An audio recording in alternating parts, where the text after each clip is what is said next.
I've been looking around for salvation. I've been looking around for the truth.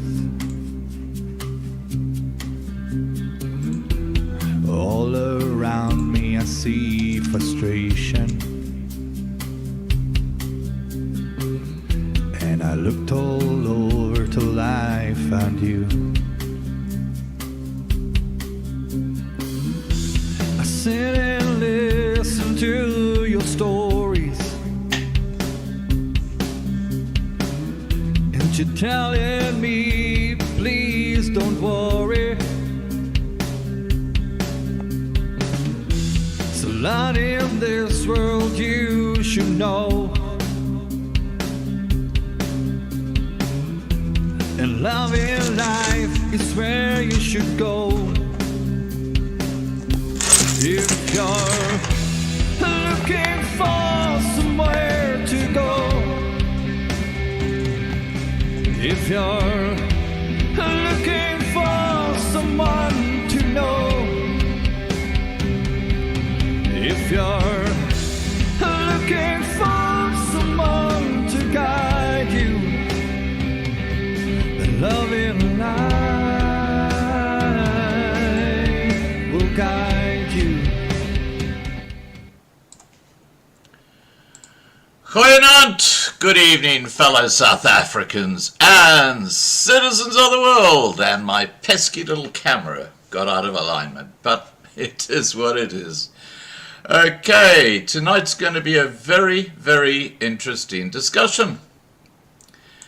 Freemasonry has received a lot of flack from different quarters on the internet, with claims that they participate in practices too horrible to discuss here.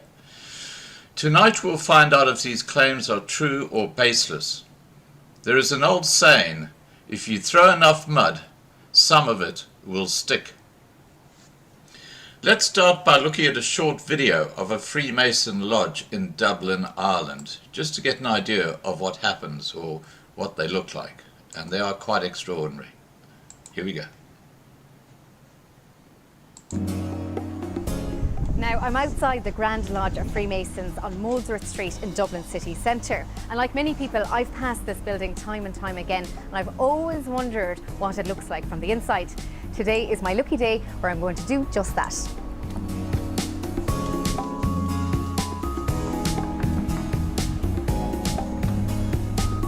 Hiya. How are you? You must be Aisling. I am indeed. My name is Morgan McCready. I'm the Assistant to the Grand Secretary. I've been expecting you. Excellent. You want to come in? Yes, thank you.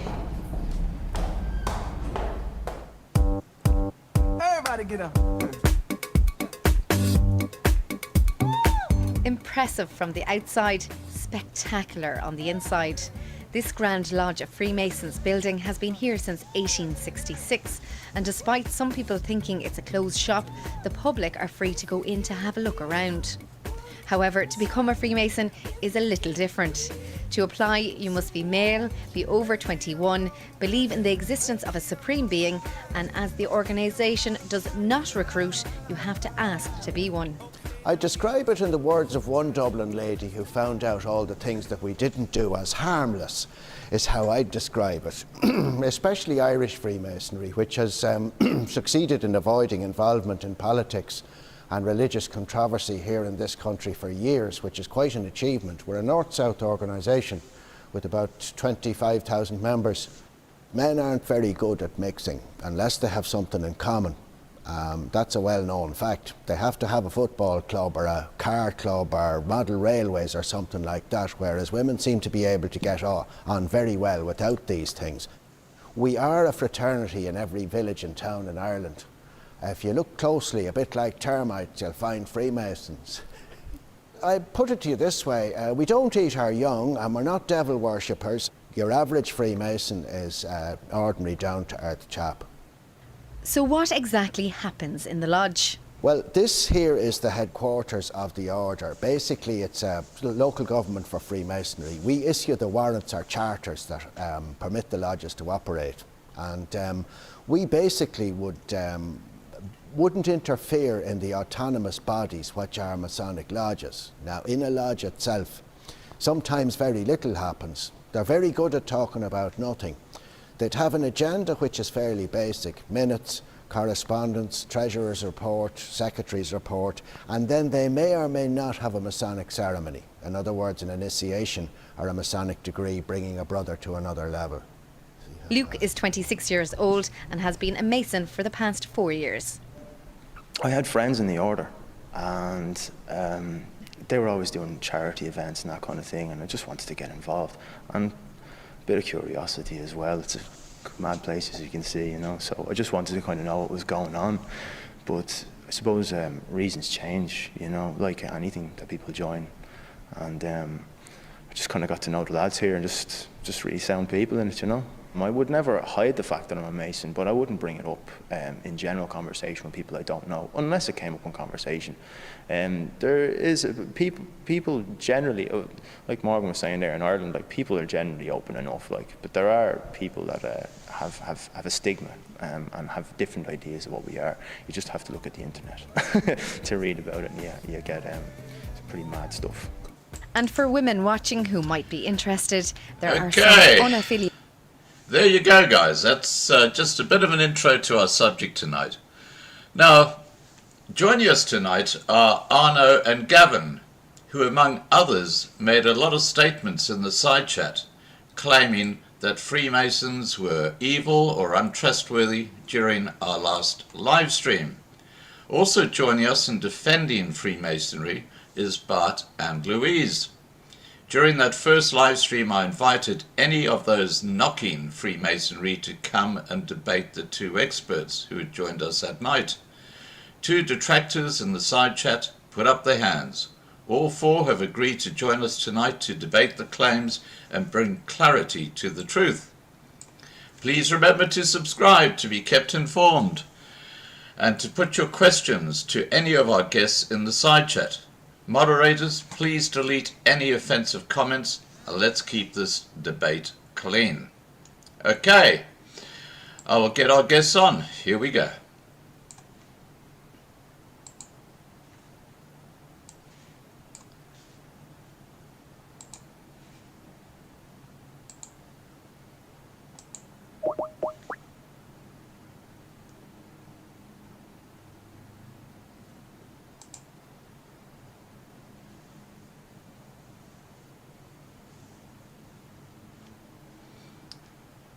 Doesn't look like it's ringing. I'll start with someone else and we'll get started with that. Here we go.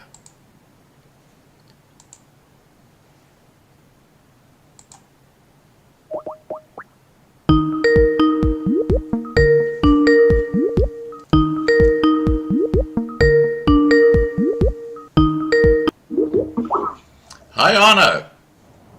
That's good. How are you? Good Doesn't here. look like it's ringing. I'll start with someone else. Okay, you better put that sound right down or it's Yeah, going to yeah, echo. it's off. It's off. Yeah. It's off. It's off. Okay, fantastic. All right, you all set for the debate?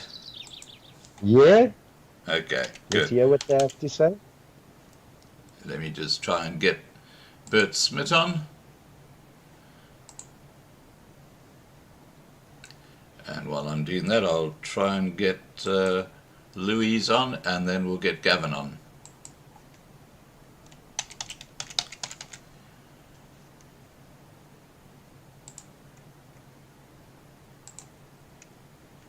Okay, and add, and then Gavin.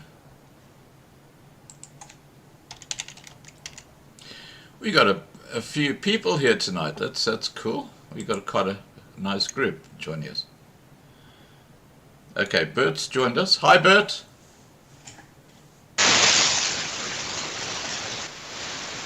Hi, Bert. Good evening. Hi, is that Louise? Hi, Gavin. Yes, Louise. Hi, Louise. I can't see you. Now, Bert, we're having a problem with your connection. I can't hear a word from you.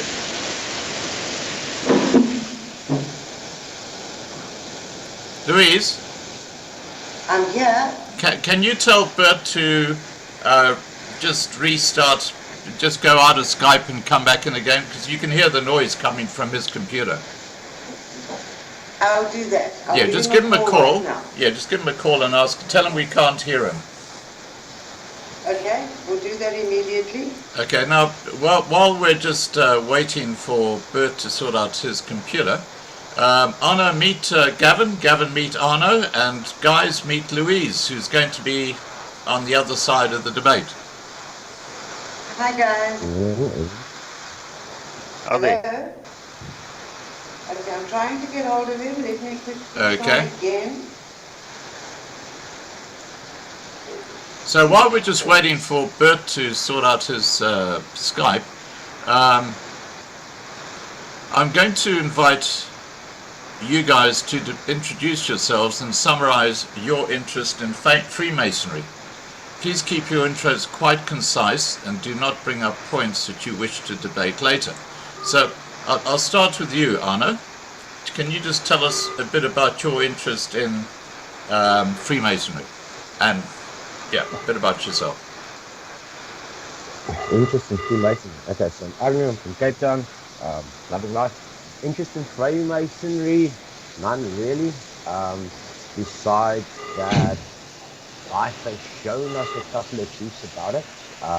There is a lot of realities and a lot of good truths around it, but there is also dark secrets that's evident by what's available on YouTube, Google, wherever. Right, and that's what you're going to be putting to Bert and to Louise. That's right. Okay, now Gavin, what about you? Me, I'm from Durban, down the Tati area. My interest in Freemasonry is I've come across it quite often in my research. I want to learn more about it. I've heard things, there's a dark side and a light side to it. So, Right, so that's what we found out tonight. Not, Now, yeah. Bert, Scott asked me to phone you. Switch off your Skype and reconnect. Okay. Sorry, Scott. Apparently, Bert says he's on. Is that okay? No, you can't.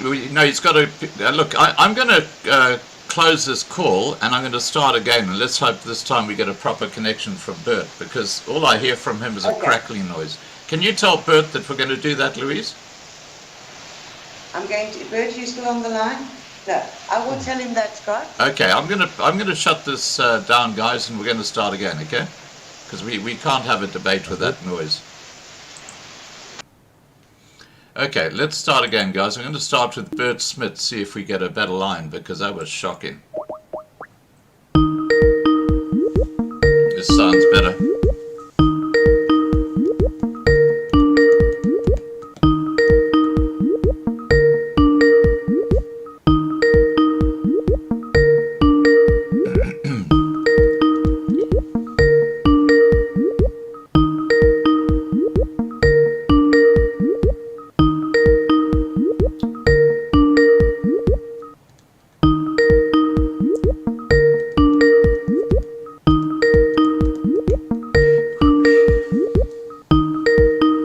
Yes, and it does like the sound of rain coming down.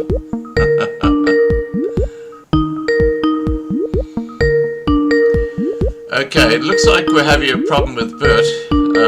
I'm going to just start with Louise this time, and we will just try and get Bert back in again, because he's an important part of this discussion.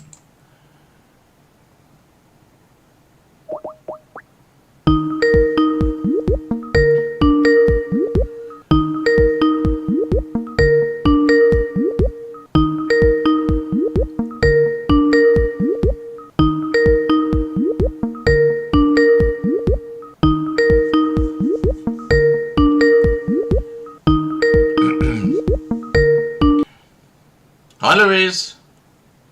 I'm online. Hi, Scott. Okay, now I can't see you at the moment. Okay. I went on to video. There we go. Okay. Yeah, there you go. That's you see much me better. now? Absolutely, that's great. Okay. Okay, let's try Bert Smith again. Oh, but I've got you sideways on, so you'll have to put your mobile, unfortunately, to the...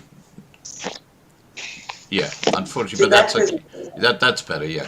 That's not Hello. Hi, a Bert. problem. Just got to set it. Am I on now? Yes, Bert, now we can hear you. That's much better.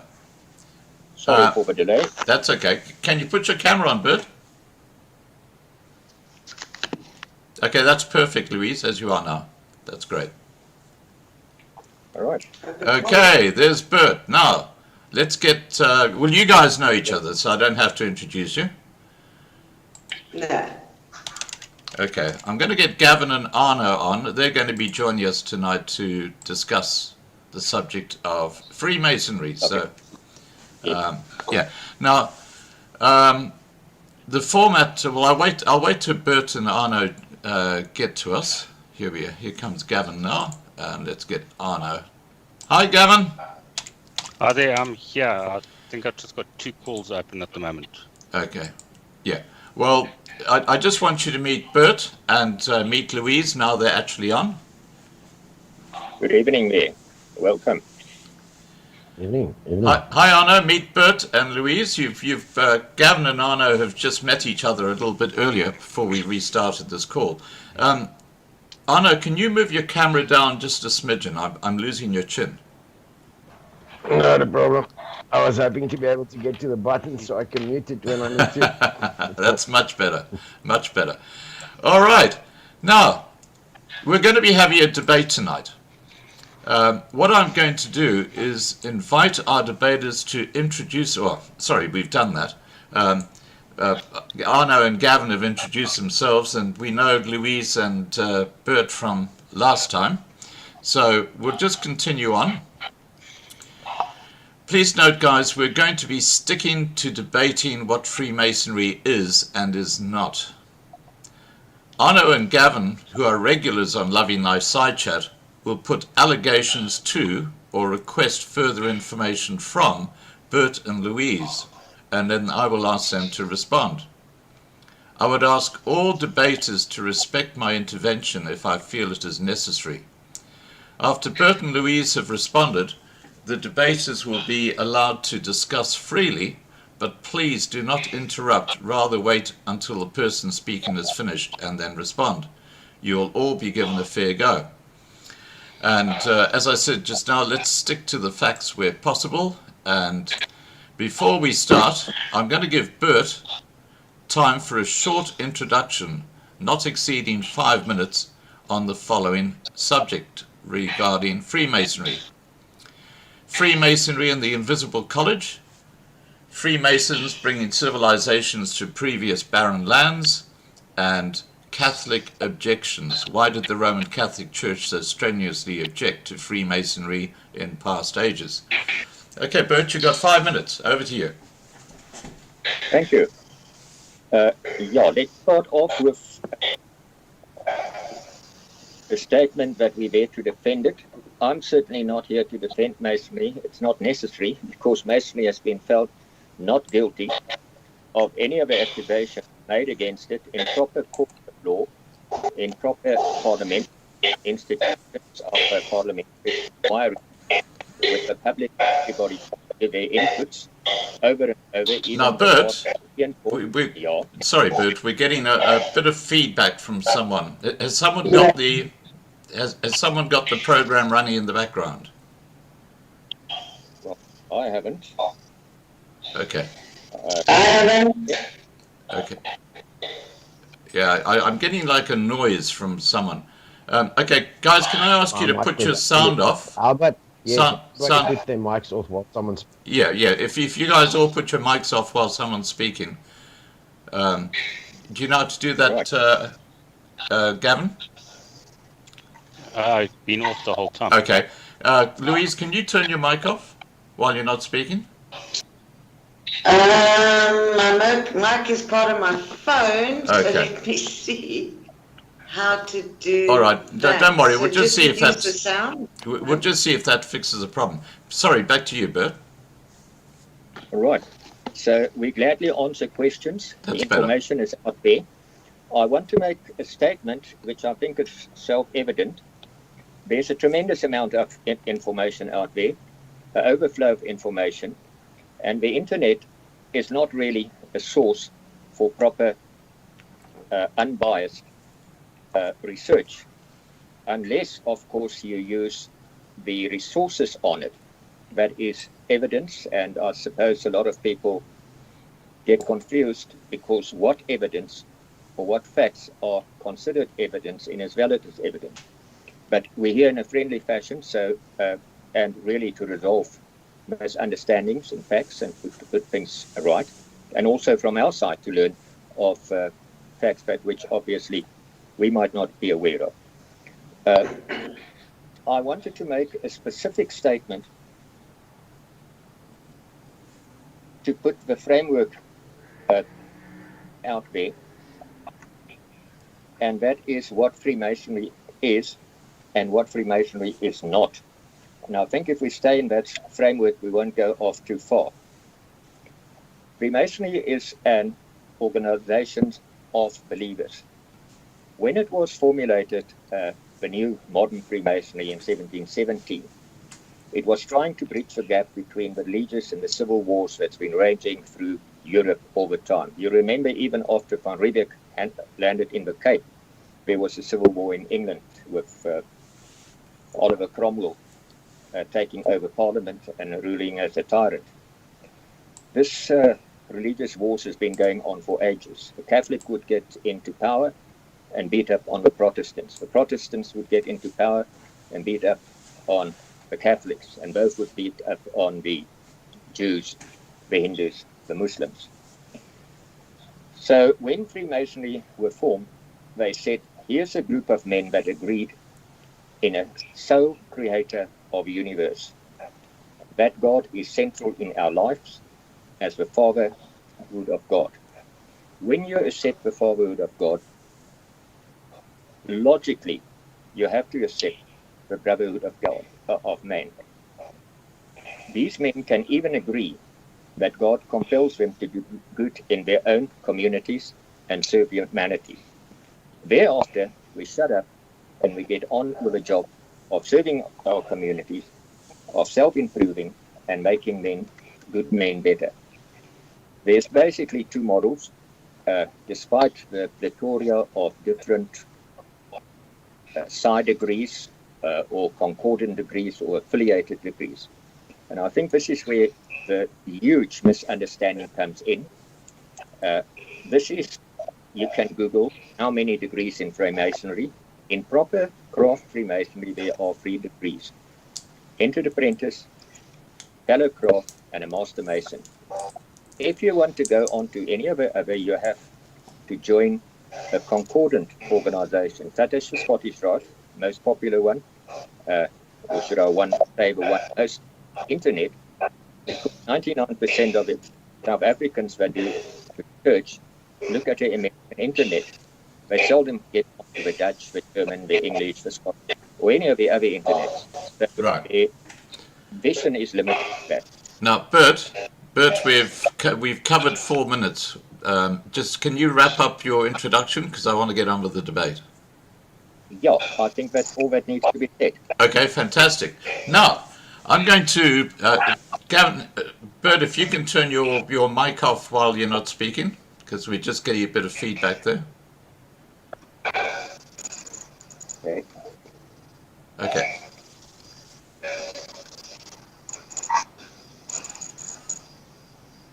All right, that's better.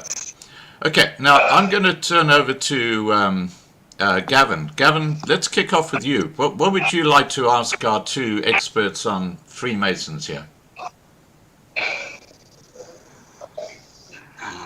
Trying to think now.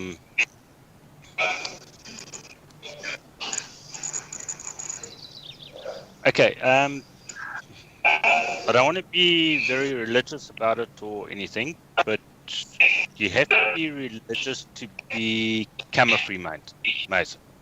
Am I correct? Bert? In the British Freemasonry, it is one of the landmarks. You have to believe in a creator God.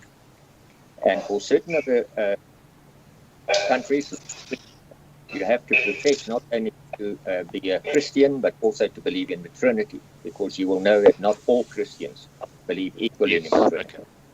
So, Then why? Sorry. Then why would that be not involved in Freemasonry, as in within your within Freemasonry? You don't talk about it. It's outside of Freemasonry. I think what Gavin is trying to say is, why is Freemasonry so secretive? Is that right, Gavin? No way, but you can't, while you in your Freemasonry meetings, you cannot discuss religion there.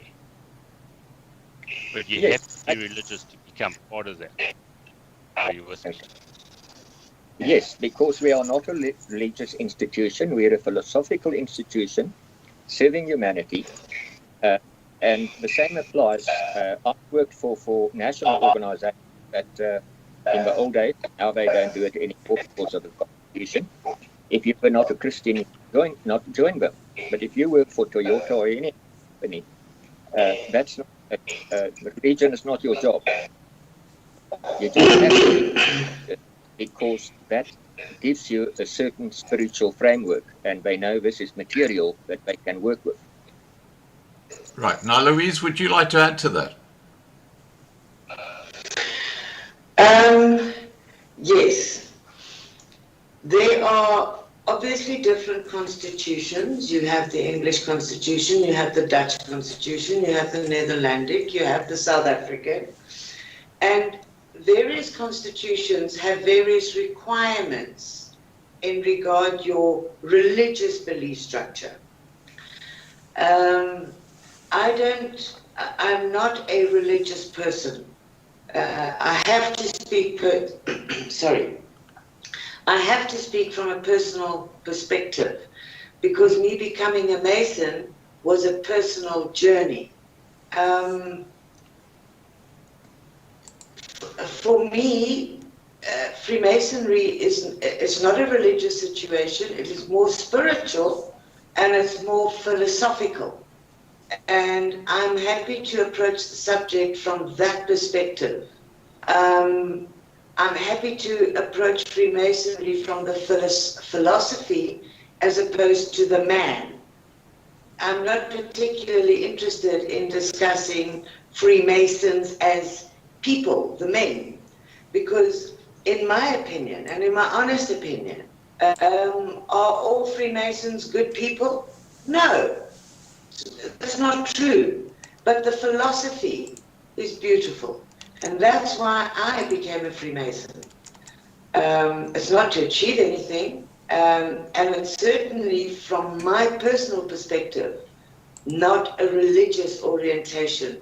It's a philosophical orientation, and I apply it more spiritually than religiously. If that answers your question, Gavin.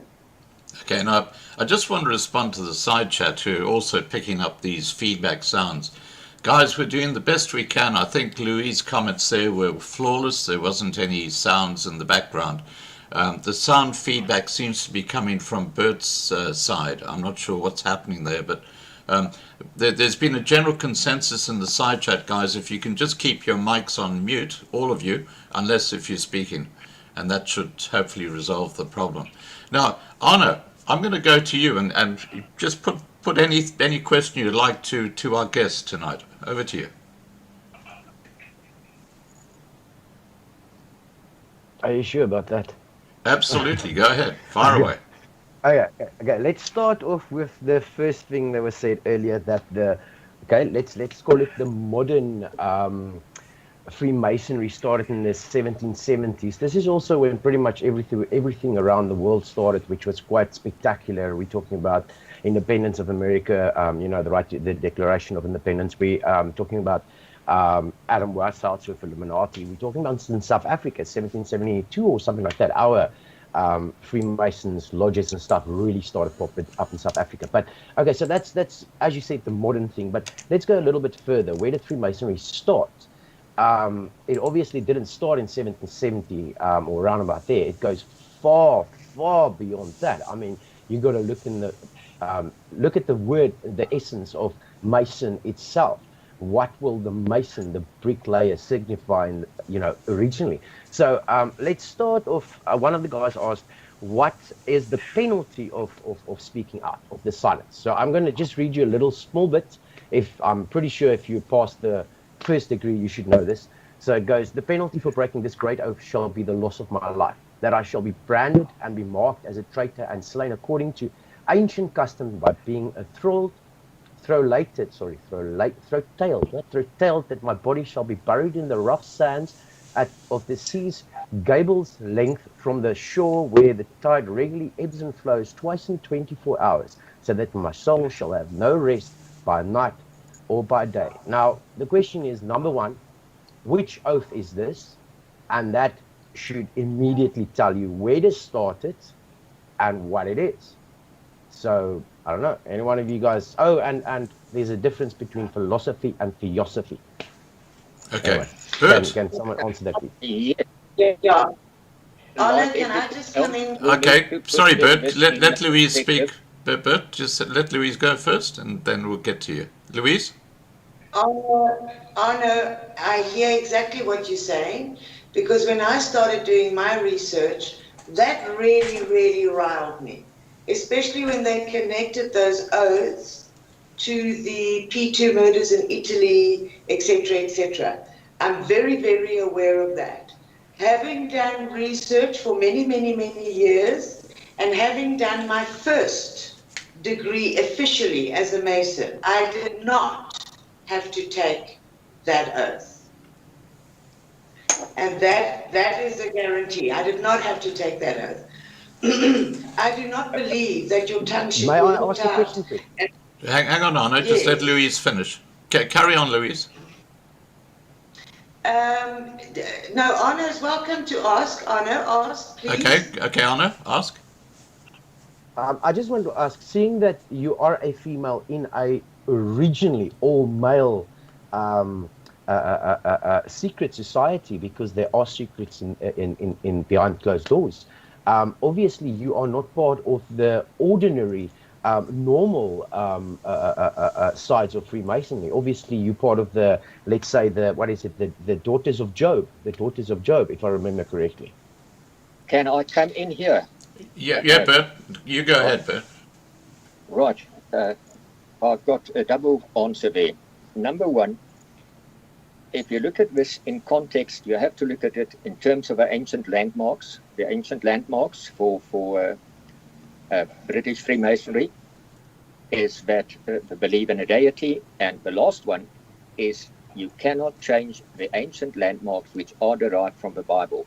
There are 25 of them, and it means that you don't change the customs, you don't change the cultures, you don't change the learning.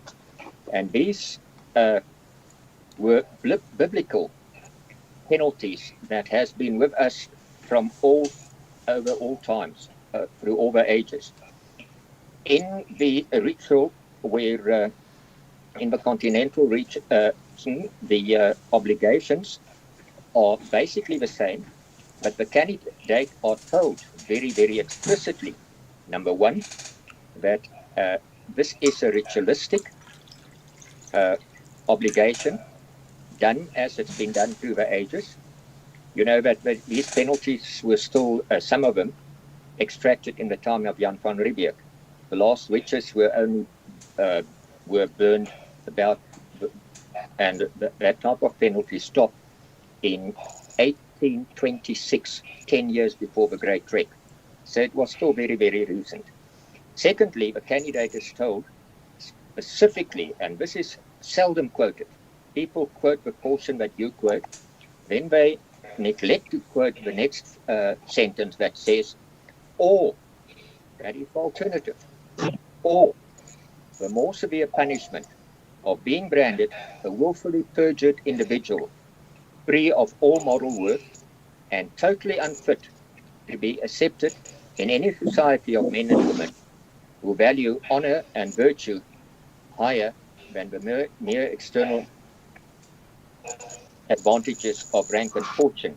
So that is the other half of it, which is normally left out on the internet because of bias. The second aspect is the order that Louise belonged to is a fully fledged order. That's the Continental Masons. And we've mentioned at the last one, the first female Mason on record, and you can Google that, Sabrina von Steinbach, 1235. Thereafter, another Masons, a female Mason in Ireland, etc. In France, there are three Grand Orients or three Parliament Masonic groups, and Le Droit Humain, to which we remain, is so generally accepted that the French government has put up a statue in Paris for the founder of it. There's postage stamps that's honoring Le Droit Humain. So that's certainly not a small little offshoot. They've got branches in perhaps about 120 countries. They work the same rituals. And in South Africa, they share very often the same lodges, mailcraft. They're not allowed to visit each other, but they share the same lodges. In Pietermaritzburg, that all the lodge furniture actually been donated and made by the mailcraft. So at their recognition, the Grand Lodge admit them, but then so that's all for the course. Many lodges, Grand Lodges don't admit Right. other lodges. Now, Bert, I've got to tell you, we're getting feedback coming from your mic. It's definitely your mic that's causing the issue because it's only when you speak. I'm gonna keep your responses quite short. So if you can turn your mic off, and then we'll come back to you again because that'll stop the feedback, and then we can hear what you're saying properly. Louise, would you like to add to what Bert said there? I would like to give Arno feedback from my side. Yeah. When I started Freemasonry, Arno, I don't know if you recall the last time my reasons for exploring Freemason. My late dad, did you recall that? So obviously, when I started looking for answers, I found myself more comfortable with what I, at the time, could understand of Freemasonry. I was able to get any and all information in terms of ritual off the internet. I was capable of doing that, rituals. So if one searches hard enough, you can find it. Secondly, the reason I chose or selected Le Droit Humain is because I have a very esoteric approach to life, not religious. And I fully understand the difference between theosophy and philosophy. And I actually found aspects of both within the path that I was exploring. I also was able to find certain pertinent religious questions I had that made sense to me. Sorry, so I needed a strip of water. This is water, guys. It's not clearly clear. Anyway, so that's the reason I followed the path. I fully agree with you on the story of Adam Weishaupt. I fully agree with their invasion into the Oriental, what they called Oriental Plaza.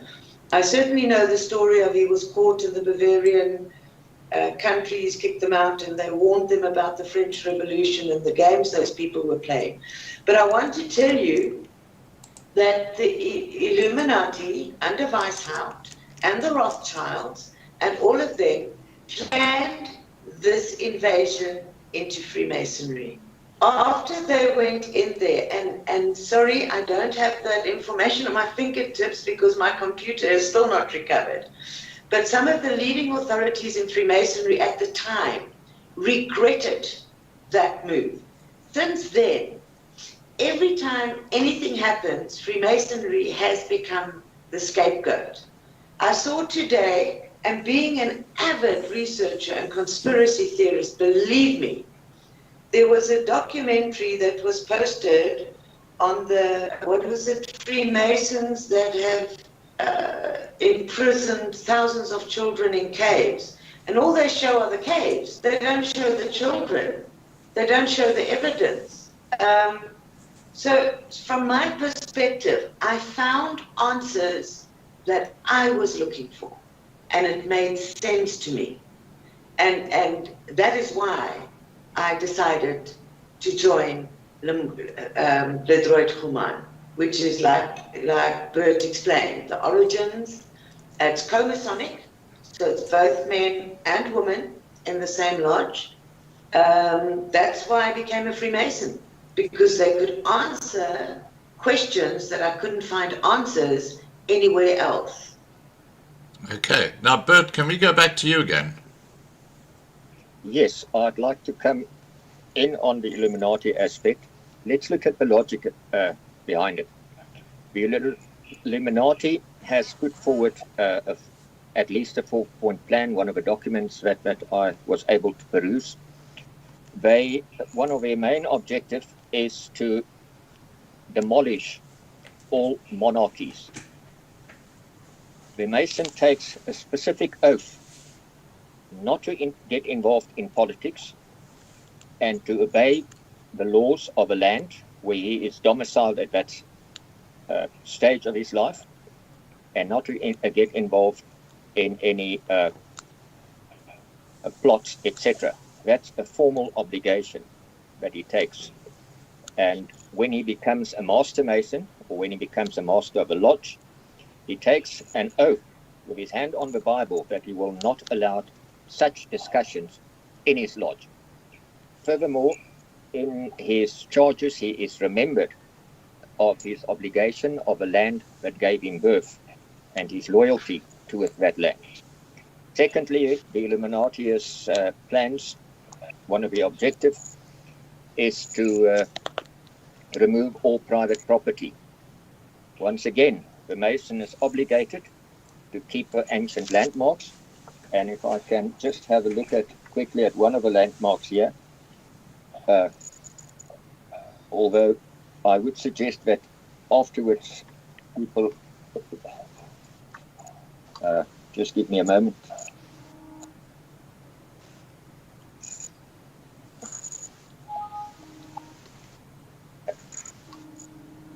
Google it for themselves. Okay. Now, Gavin, you've been sitting there quietly while Bert is looking. Is there something you'd like to ask Gavin, or sorry, Bert or Louise? Not right now. I think they've gone through a lot of the questions I had.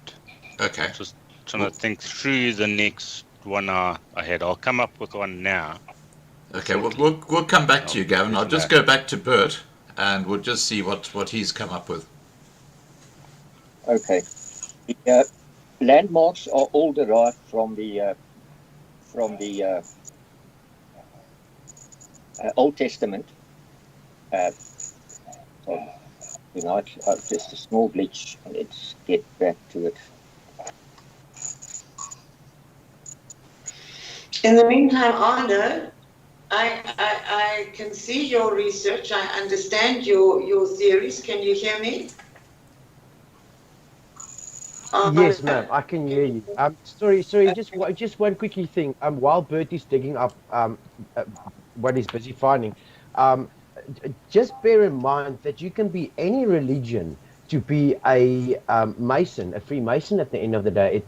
So a Muslim's not going to swear on the Bible, and a Christian's not going to swear on a Torah or a Talmud or whichever holy book they use. Sorry, ma'am, please go on with. And Arno, can you move your camera down a bit? You're kind of falling off the bottom. That's better. Sorry. Back to you, Louise. Yes.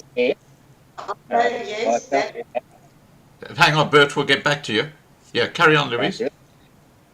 Arno, that is correct. All volumes of sacred law, that's what they call. That's the Bible, the Torah, the Bhagavad Gita, regardless of what it is, it's your volume of sacred law.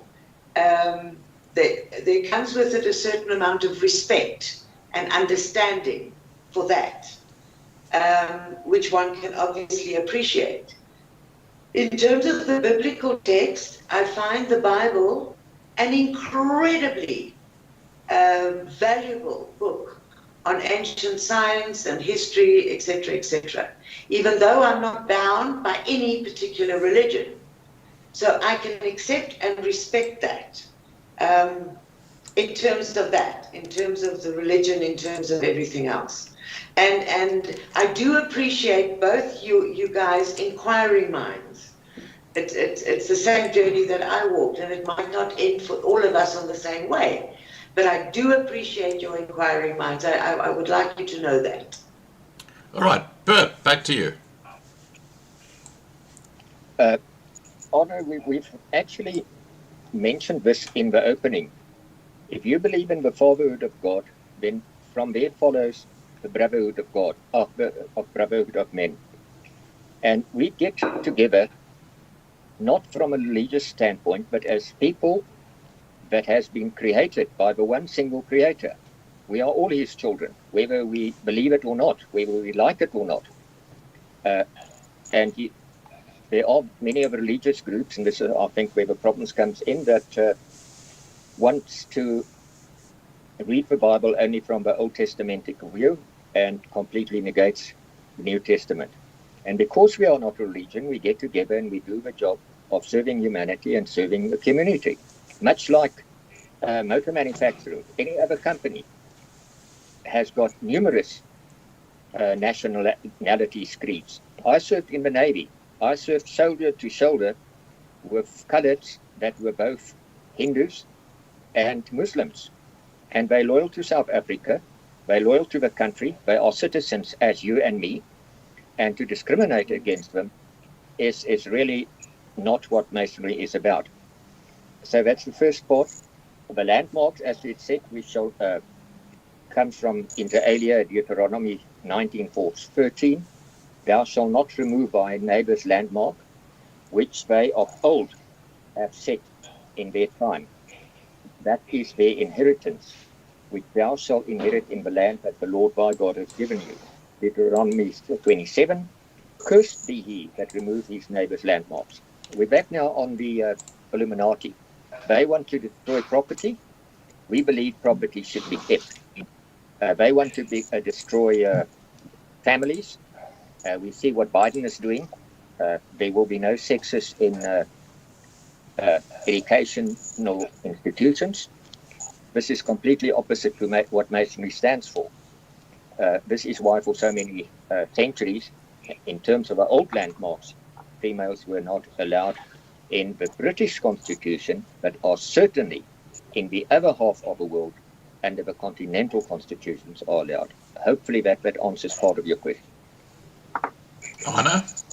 You say yes, definitely. Yes. Just one. Well, something else with that. You say it's not sexist, Freemasonry, and I get it. A lot of women are joining it, but as far as I've searched, I've never seen a 33rd degree female. And I know you said last time that it's only in America because they climb ranks so fast, but unfortunately, it's not just in America. We've had 33rd degree Masons in South Africa. I mean, that is something that is bestowed upon you for your being true to the cause, if I can put it that way. Then you become a grandmaster at the end of the day. Am I right or wrong? But the thing is, I don't believe that this has been an all-sexist, a non-sexist organization forever. It's a new modern thing since females or women started pushing for equal rights, women's rights. You had no choice. Otherwise, you'd be shunned upon. So you had to open the doors for them to step in and join in. But again, it's not. I mean, look at the big anniversary of Freemasonry. You can just go watch that video on YouTube. There's nothing sinister about that. They're showing out in the open.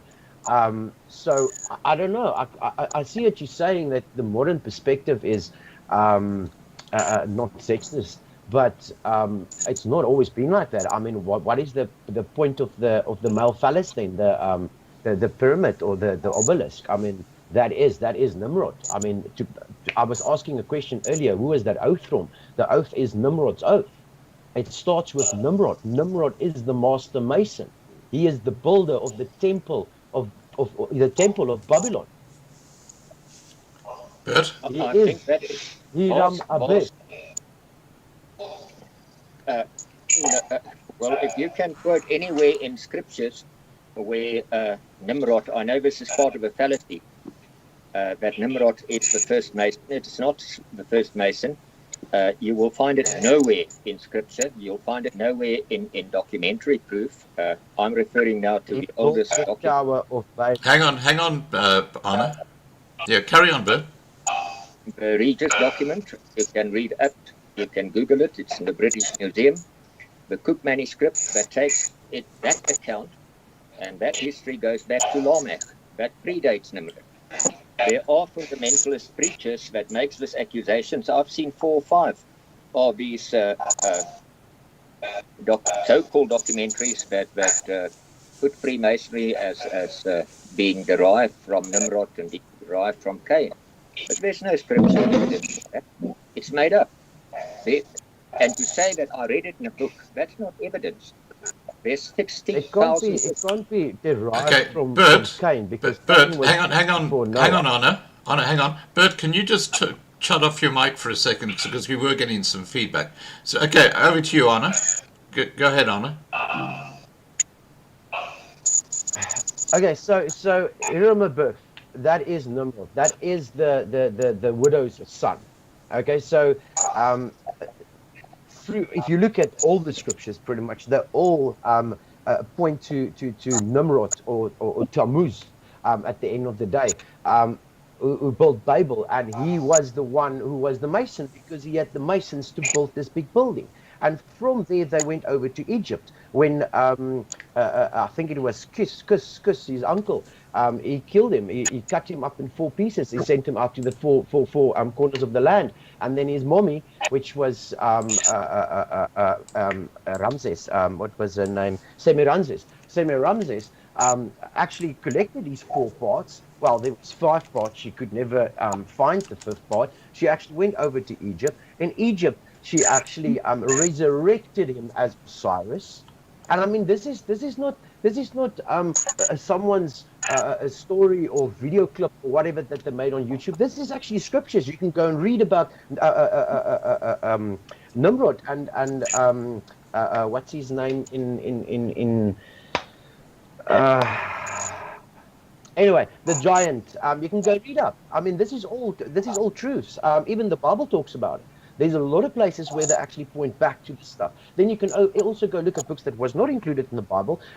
You can argue if they were divine or not.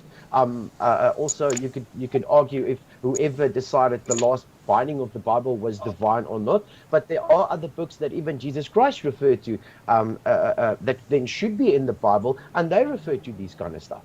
So at the end of the day, this comes from Nimrod. There's a lot of stuff, even I mean, look at all the symbology of Freemasonry. Why would you have 2 pillars? Okay, why is there a triangle? Why is there jacket blocks? Why is there all this Kabbalistic secret religion built into it? But yet still people want to believe, from a Christian perspective, it's good for them to be part of the Freemason. It doesn't make sense, actually. Okay, Bert, Can I come in here? yeah, go ahead. Bert, can you turn your mic off while Louise speaks? Okay, Louise, go ahead. Oh no, yes.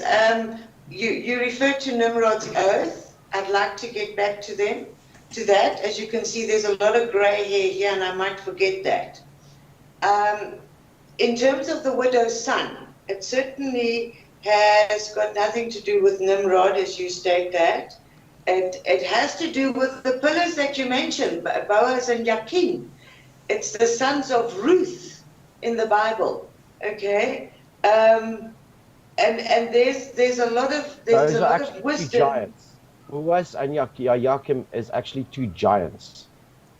Okay, carry on, Louise. Carry on, Louise. Okay. Can you hear me? We can. Okay. Right. Honor, they are two giants. I'm asking you to not try and convince me, but to provide the evidence that they were two giants. I'm going to ask you to please explain to me what the oath of Nimrod was, all right? Your truth. You explain to me and give me the evidence, and then we talk about it. Okay. Now, Bert, over to you. Bert, your mic's off. That's better. Okay. Carry on. The two pillars are the pillars in front of King Solomon's temple. They are certainly not related to Nimrod in any way. You mentioned a number of extra biblical books, yes. As a clergyman, I'm well aware of it, and I think most of the readers that's interested in this topic. The only problem is there is no link between that and the previous religions, Osiris, Dionysius, Bacchus, Cyril and Sabine, numerous of old ancient religions. There is no link with Freemasonry, and we've said that over and over, and I don't want to go over that again. Freemasonry is not a religion. And if we keep hammering on this, we won't be getting anywhere this evening. If people do not understand the difference between philosophy and religion, then I suggest that we first polish up on that and then have this talk on a later basis. Otherwise, we're just going to go in circles.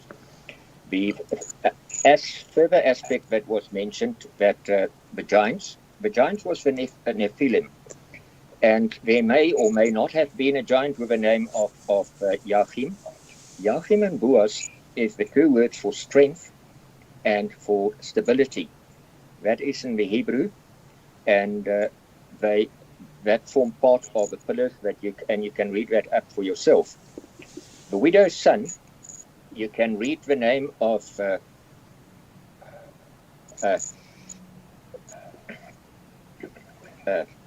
Louise, just help me a bit there. The name that he mentioned. The sons of Ruth. No, the widow's son. The widow's son. The widow's son. Yeah, the architect. Hiram. Hiram Abiff. Hiram Abiff. That's and right. This is the book of Kings, Kings 2, if I'm not mistaken. Hiram Abiff. Hiram then. Abiff is the French for the deceased. That's where Abiff comes from. Hiram was the son of a widow from the tribe of Naphtali. So that's the lineage of Hiram. And this is where it comes from. Okay, over to you, Anna. Sorry, Louise, carry on. No, basically also what I wanted to say is that I spoke earlier about the great wisdom. In the New Testament, and unfortunately I've isolated myself in a little room so that I'm not interfered with, there's reference to understanding the Bible, not necessarily as a literal book, but in a large figurative sense. Yes, I see your face, Anna, and I'll explain to you what I'm saying. In the Bible, they talk about the Temple of Solomon, the building of the Temple of Solomon. And they talk about a workforce of 53,300 people. Sorry, 153,000 people working on that temple for 7 years, a building no bigger than a tennis court. Is that possible? No, it isn't. But if you understand the formula of in terms of sacred geometry, which is something that we appreciate really in Freemasonry, that's a topic for another day, you will find that the 153 is a formula in terms of the Vesica Pisces as we know it. It has a name, Vesica Pisces, but it falls under the category of sacred geometry, which we appreciate. So understand the Bible you need to understand it from a figurative sense as well. It is a highly symbolic book.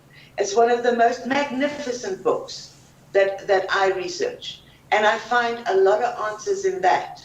And if it doesn't make sense, like 153,000 men working 7 years on a building no bigger than a tennis court, that doesn't make sense. Now, let me just ask Arno this question, Louise.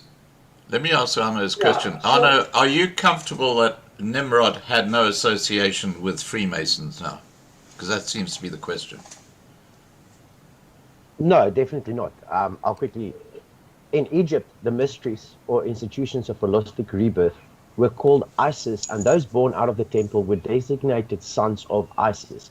Now, through the death of Osiris, her husband, this goddess had donned the badges of mourning, and through loss of the word symbolized by the phallus of Osiris, had become the great widow. Hence, those born out of her, the philosophic elect, were termed the widow's sons. Okay, a designation which has clung to the Freemasons ever since. Okay, Bert, over to you. So, well, I've already disagreed with that, and I can only refer you back to the Book of Kings, where the building of Solomon's temple is described in fine detail, and the chief architect Hiram as the son of a widow of Naphtali. So certainly, logic, for me at least, would dictate that we take the Book of Solomon and we take that at its value as a biblical scripture, and we take the contents as its value, and we don't try and draw in something that's outside that, where the sons... But there's other books of...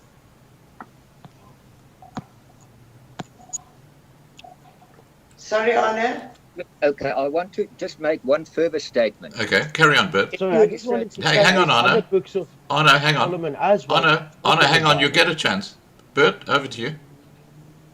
If you research Freemasonry, there is at least 30 different perspectives on its history.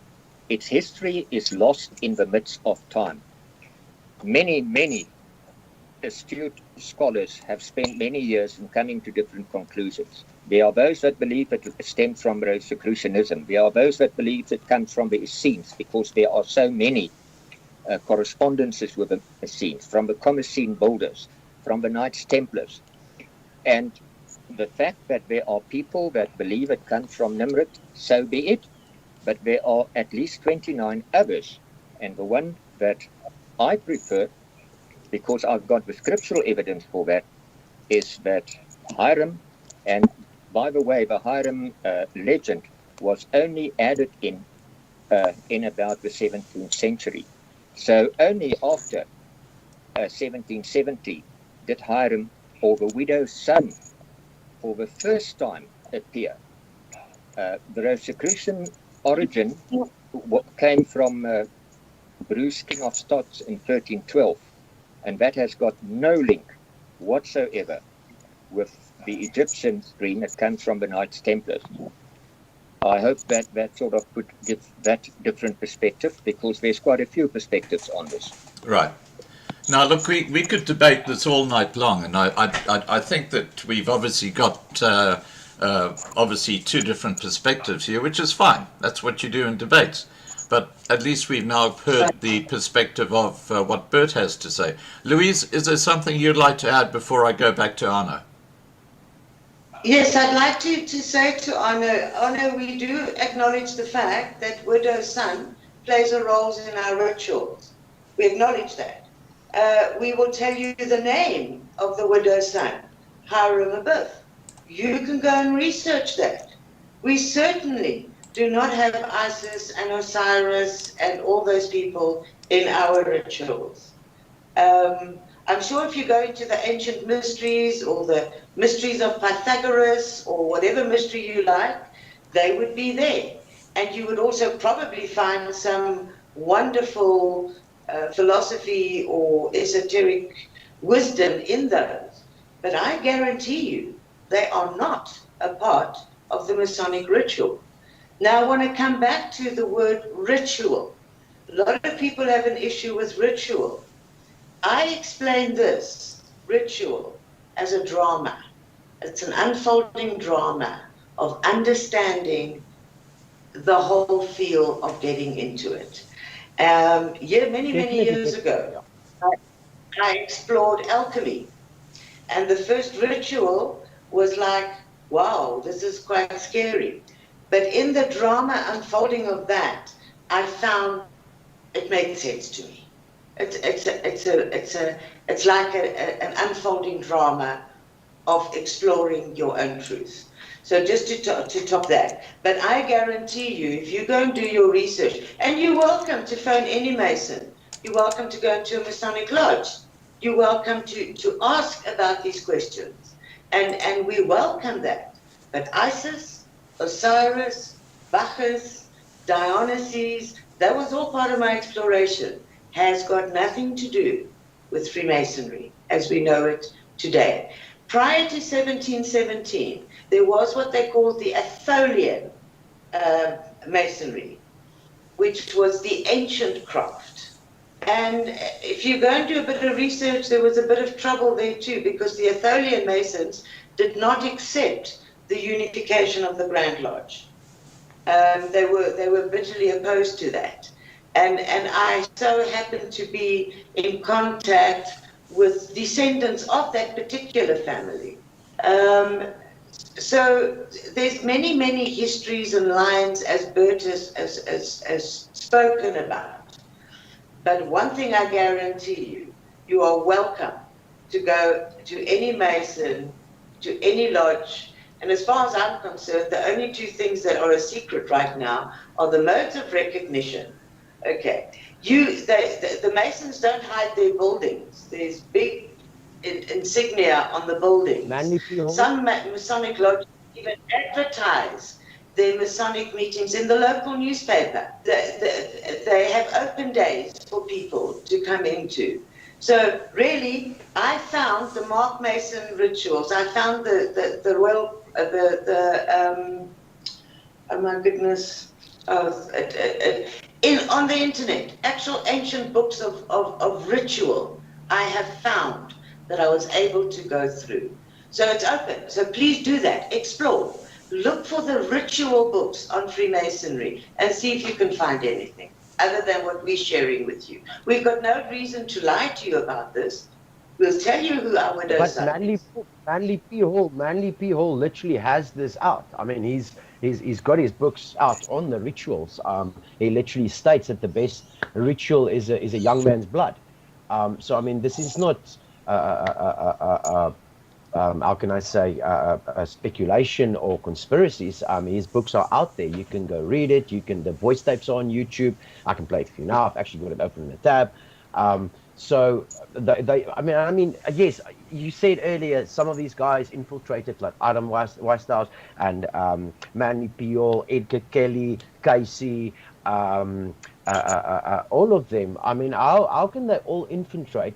But they were all seen as 33rd degree Master Masons, and they made big strides in whatever direction they were going.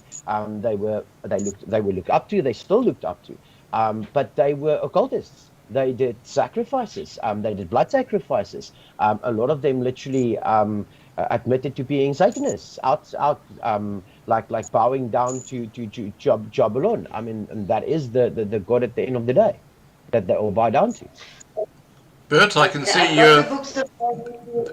Hang on, Louise. Can I just get Bert in here? I can see he's champing at the bit. Bert, over to you. Yah is the ancient Hebrew name, one of the 72 names of the same deity, which we also call Yahweh. Bull is an even older aspect, and On is a mistranslation from Baal? the priest of On. Well, Baal was the god of Canaan, and Jabulon is not featured. If you look at the rituals, you've said you've read one it's of not the same god as the god of the Bible, right? It's that was a temporary Baal afgod, if you look according Okay. to the Bible. But Okay, just let anything me, to do with bull worship, sun worship is of God is completely against it. Giants, bull worship, sun worship. Okay, Arno, let Bert carry on. yeah. Well, obviously, if you've studied that aspect, and seemingly you know more about that than of the Christianity portion of it, because Masonry has got nothing to do with it. And as Louisa said repeatedly, rituals are available. And I can guarantee you, every single ritual commemorates one Old Testamentical event. Royal Ark Masonry commemorizes and takes moral lessons out of the flood and Noah. Holy Roll Arch commemorates the return of after the exile in Babylon. Now, how 32 rituals, based each of them on the Old Testament, fits in with the logic of devil worship, that goes behind me. There's only one aspect that I can say, and that is when there's one argument that is completely proof against all evidence, against all research, against all facts, against all documentation, and that is bias. If there's bias and a person wants to believe, bias kills all logic. Visit a lodge. Lodges are open. They have normally at least one, sometimes two visitors days per annum.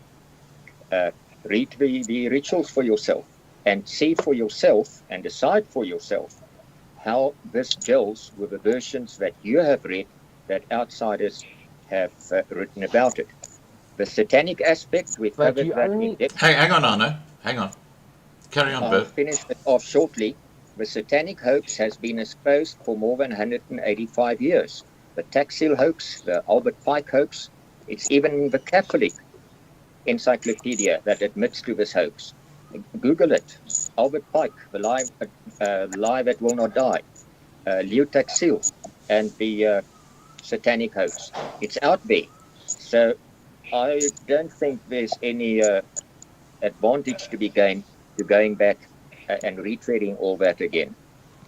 Okay, now Gavin, No, is there something? wait. Hang on, Let me- hang on, let me- Arno. let me- Hang on, Arno. Gavin, is there something you'd like to add to this discussion? Not this one. Do you want to go back to Louisa's one Well, earlier? We'll go back to Louisa's after Arno's finished this point. Yeah, Arno, that's fine. back over to you.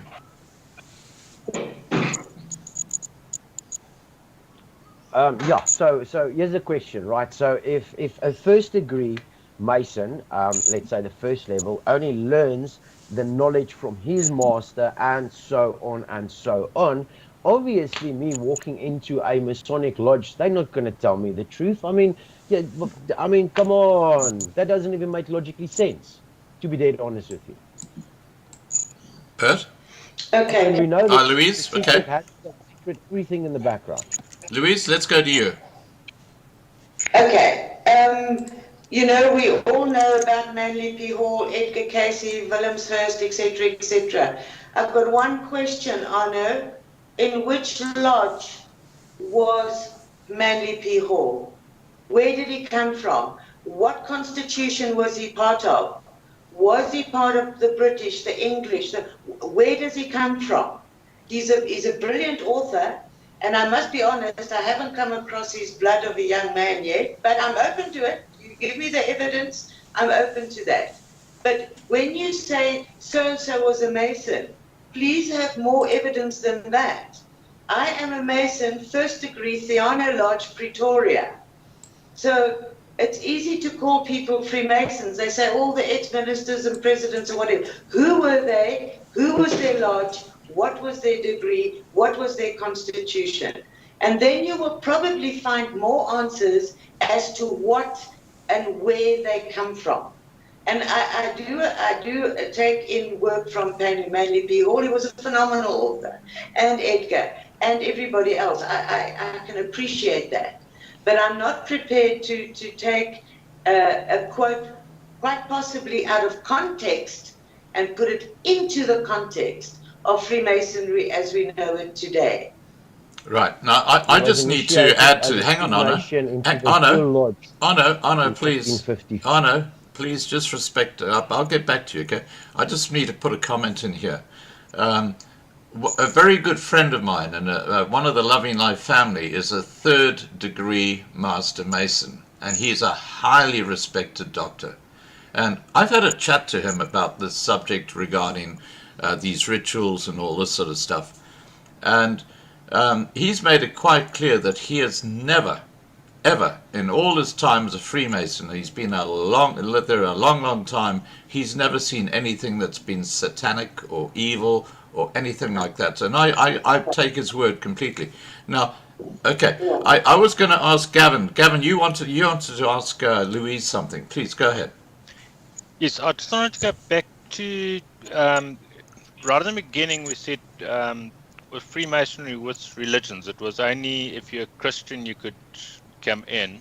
Then Louise, you explained later, it opened up at a point to, as long as you had the one deity,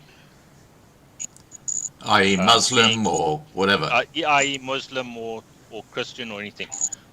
How does Freemasonry see atheism now that atheism has moved since back then? Okay, I'm going to give it to you from this perspective. I mentioned earlier that one of the reasons I became a Freemason is because it answered my questions. Who am I? Where do I come? Where do I fit in? Okay. I've also categorically stated that I'm not a religious person, and therefore I found a path from an esoteric practice in Ledroit Human. That's where I found a home, comfortable, that resonates with me as a human being. Atheism, you don't believe in anything? I actually can't answer that question. I think even atheists are looking for words of wisdom, words of understanding, exploring, and there might be a reason as to why they reject all formal doctrine. So I would find a place for atheism in my Masonic path. Can I answer it that way? I can't answer it from an official Masonic perspective, but I would welcome an atheist to talk to me, and I will find space for him or her in my Masonic path. Okay. Does that answer the best I can? Yes, no, that answers my question. Okay, Bert, over to you. Number one, here is the Manly P. Hall's complete works. I've perused it a number of times. I've not come across the quote, so I would be grateful where the blood ritual comes into this. I think it's a quote, most probably from somebody that has read the quote from somewhere else. It's viable. Secondly, to my knowledge, and I'm open to correction, but my sources says that Manly P. Hall had already written the books, and he was made an honorary Freemason at a late stage in his life. So he didn't go through the various degrees. If you've served in the military, you will know what is, for instance, an honorary colonel. It may be the mayor of a town or a minister of religion, whoever. They agree with your ways. They agree with your ways, so they give the honorary status, yes. Right. Okay.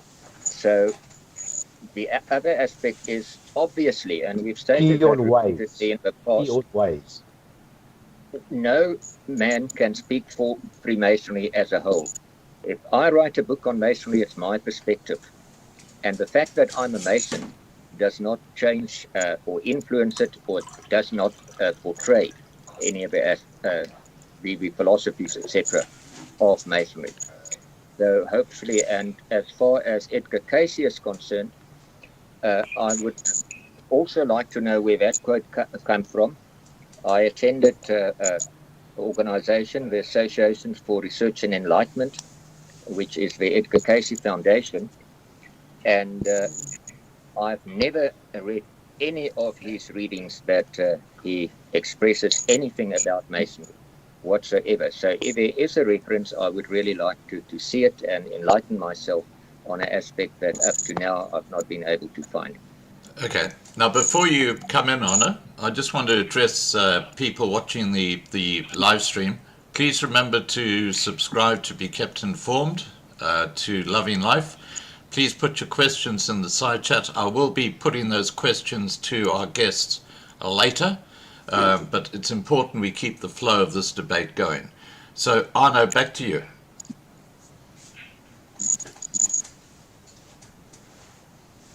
Okay, so I'd just like to know, where is there really place for a Christian in a society where your fellow brethren is allowed to believe in whatever God they believe in, when Christian's God, well, Christ's God, well, the Son of God, Yahweh, Joshua,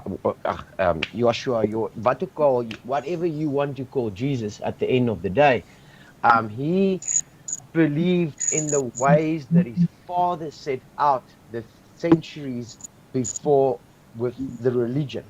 Okay, and his father is a very jealous God. He does not like us to actually be part of other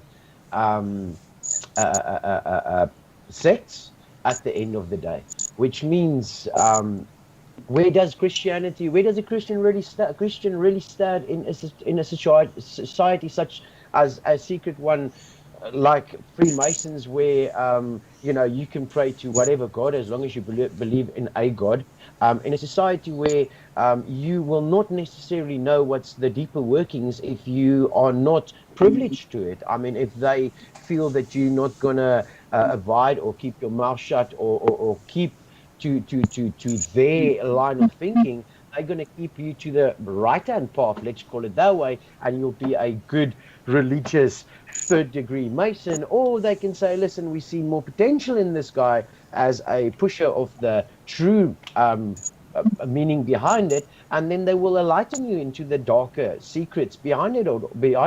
But I mean, if and that's how it works. That's why you have a master above you. I mean, why else? Otherwise, they'll just give you all the knowledge from the beginning. Obviously, they want to keep, no, we can't tell this one because he's not privileged, but that one, yes, he's definitely going to be the cause.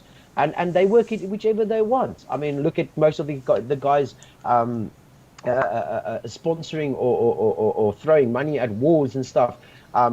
They fund everybody. It doesn't matter to them who wins. It's just that one of them must win, as long as everybody owes them at the end of the day, so they can play the game whichever they want to go. And I mean, yes, when it comes to Casey and Kelly and all of them, they were all what's the word? Philosophical. Philosophy. They were into philosophy. I mean, take Madame Blavatsky. I mean, Louise, you probably would love her teachings. And I mean, if she was alive, she would have fit in to be a Freemason easily.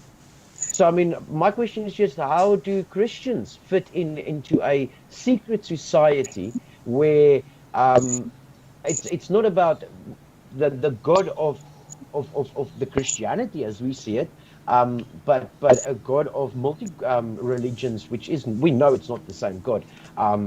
If you look at other religions, some religions pray down to stones at Mecca, for instance. Where does that come in? So still that is allowed in Freemasonry. If you want to be that, you can be that. So as I'm just asking, from a Christian's perspective, it's very occultistic. Like to come here, Scott, we keep going back to the religious aspect, and we'll be here all night because, once again, Masonry is not a religion. I've worked as the international risk manager for an international project management company that had offices on 4 continents. We worked in about 120 different countries. We worked in Russia. We worked in the United Arabian States. I sat in meetings with virtually every religion under the sun. Is it realistic to say, I'm a Christian, I'm not going to do construction work in your country, I'm not going to sell my skills, or I'm not going to hire in your skills. We're living in a united, bigger world. And this has got nothing to do whatsoever with religion. And as I said before, until people understand the aspect of philosophy, there is really no sense in going back to this topic, because we will have a perpetual misunderstanding on this aspect. So, me for one are not going to go back and cover the ground that we've already covered, even in the previous ones, on the aspect. As for being a secret society, the International Court has found that it's not a secret society, but it's a society with secrets.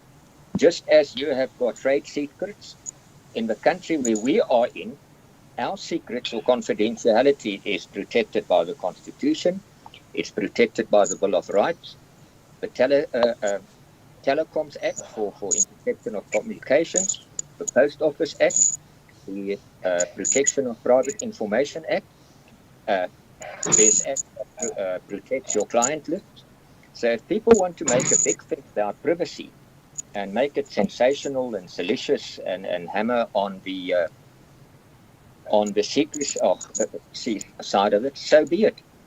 But there is no organization that has not got some privacy.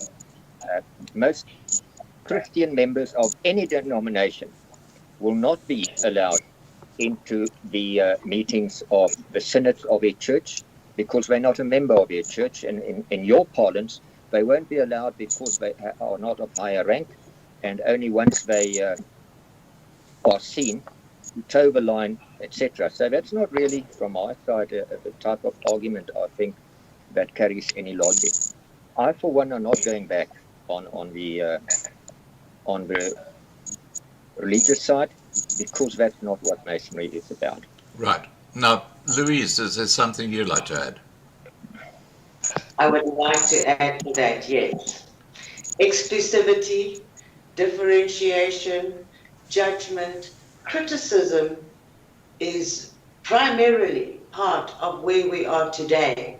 And because of our separate identities and these almost a sense of superiority is where we are today. I would like to say, in my world and in my Masonic path, I don't really care what your religious orientation is. I really care who you are as a human being, how you interact with society, how you honor and respect this God-given planet, how you honor and respect God-made people, regardless of their religious orientation. I would say that for me would be important.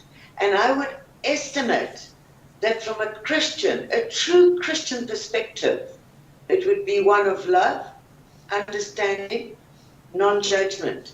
My mother was one of the most beautiful Christian beings there were, until the day she died. She understood without judgment that I may not follow her path to the extent that she does. She honored it, and I honor her as the most magnificent Christian being ever to enrich my life. That's all I have to say about it. Okay, now I'm going to butt in here. Hang on, Anna. Can't dislike you because of your weight. That would be foolish. Anna, just hold on there. Okay, we've got a message in the side chat, and I mentioned a good friend of mine is a third-degree Master Mason, and his name is Philippe, and he has typed in the side chat, Masons do not discuss any religion nor any politics during a lodge. Simple.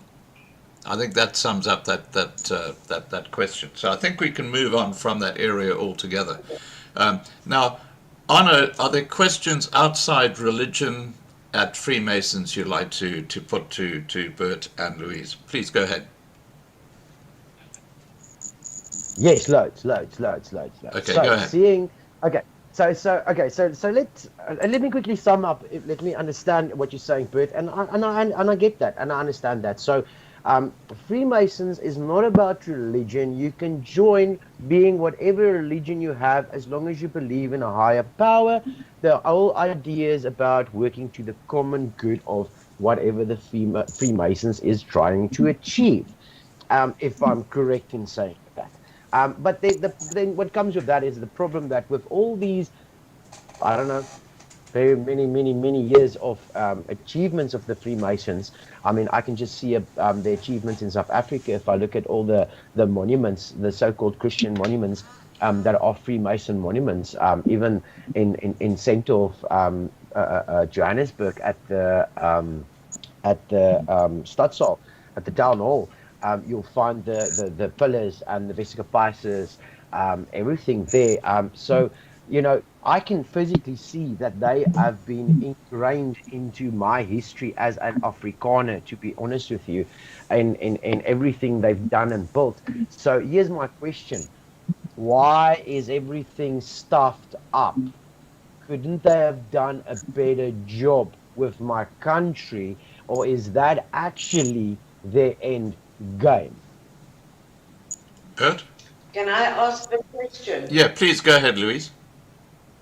Are we now moving from religion to politics, Arno? Because that's also an area that we do not discuss at our meetings. Each The to world his goes own. around politics and religion. Well, that they don't discuss It those, doesn't mean Anna. that the world, that Politics and religion Freemasonry in fact. absolutely includes that as a necessity. We do not speak about religion and we do not speak about politics because we respect each one's opinion to his own. You can't But you lay move that at the Hang on, move the Anna. politics. Anna, wait. Carry on, Louise. No, I'm basically saying is that you can't lay that at the door of the Freemason. So let's not go down the political path and let's not go down the religious path because of mutual respect and understanding. And understanding that this is a higher, for me, esoteric path that I'm not going to blacken or dampen or denigrate in terms of religion and politics. Right. Okay, now back to you, Anna.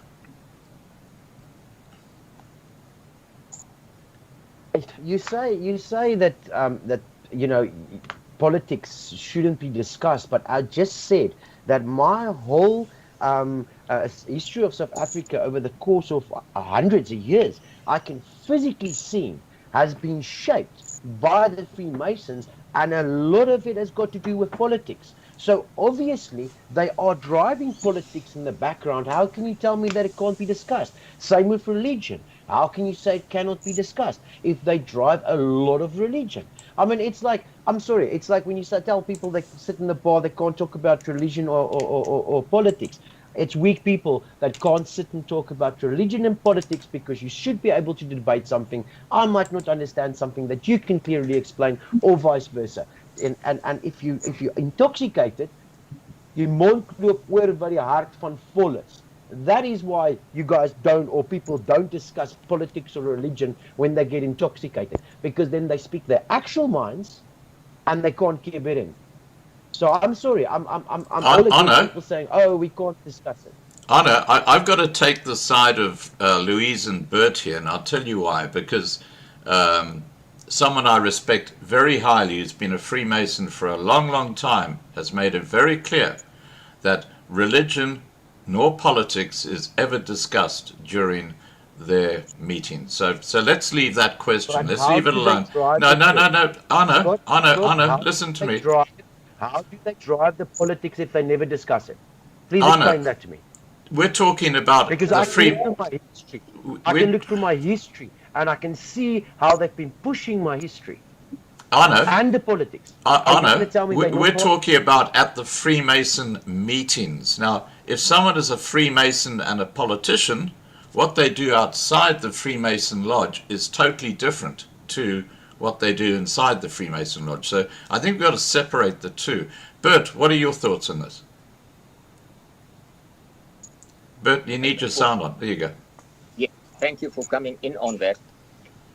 If you look at the history of our politicians, Freemasons have stood on opposite sides of a spectrum and voted against each other.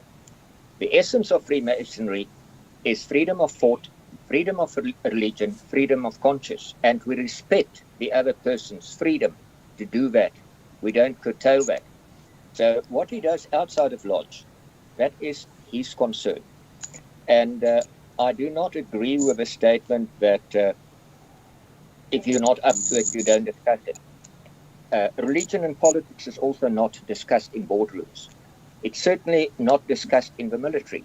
In fact, where I came from, and it's a normal one through, to my knowledge, all the NATO countries, the first person to bring up a discussion of either politics, of females, or religion, or money, pays a fine. He buys a round for the whole mess, even if there's 200 people, because that is a dividing factor for people that cannot stay away from the subject, and that is driven in their lives solely by these two perspectives and not by higher aspects of improving themselves, growing in spirit, growing in soul, etc., which is really what Freemasonry is about. Freemasonry has been called inter alia the University of the Soul, and in that pursuit of more loftier ideals, politics really has no place.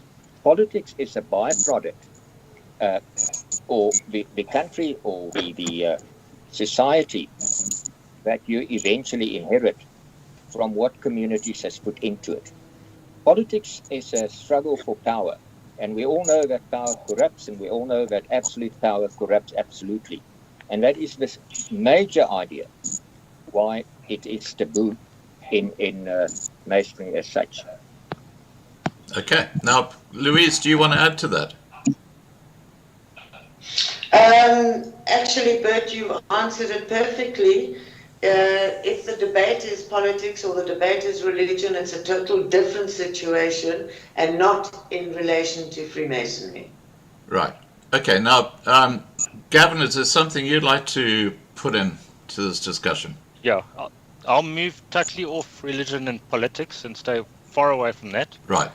So maybe if you could explain to everybody,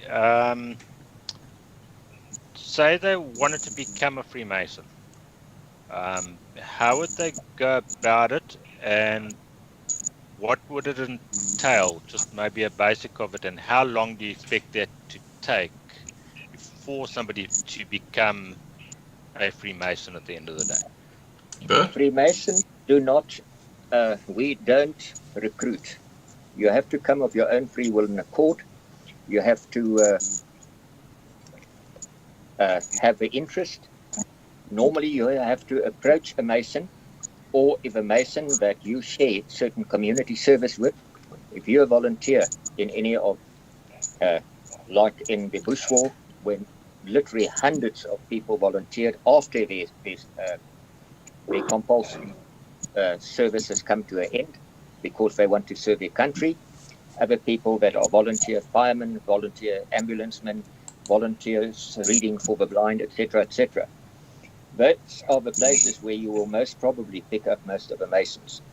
Secondly, you can approach a Mason, and under some of the lodges, they expect him to know you for at least 2 years. He can then make a recommendation. You put in a formal application. There's investigation into your background. Some of the lodges takes it very seriously, and such an investigation can go up to 3 or 4 months or longer. Once they're satisfied, the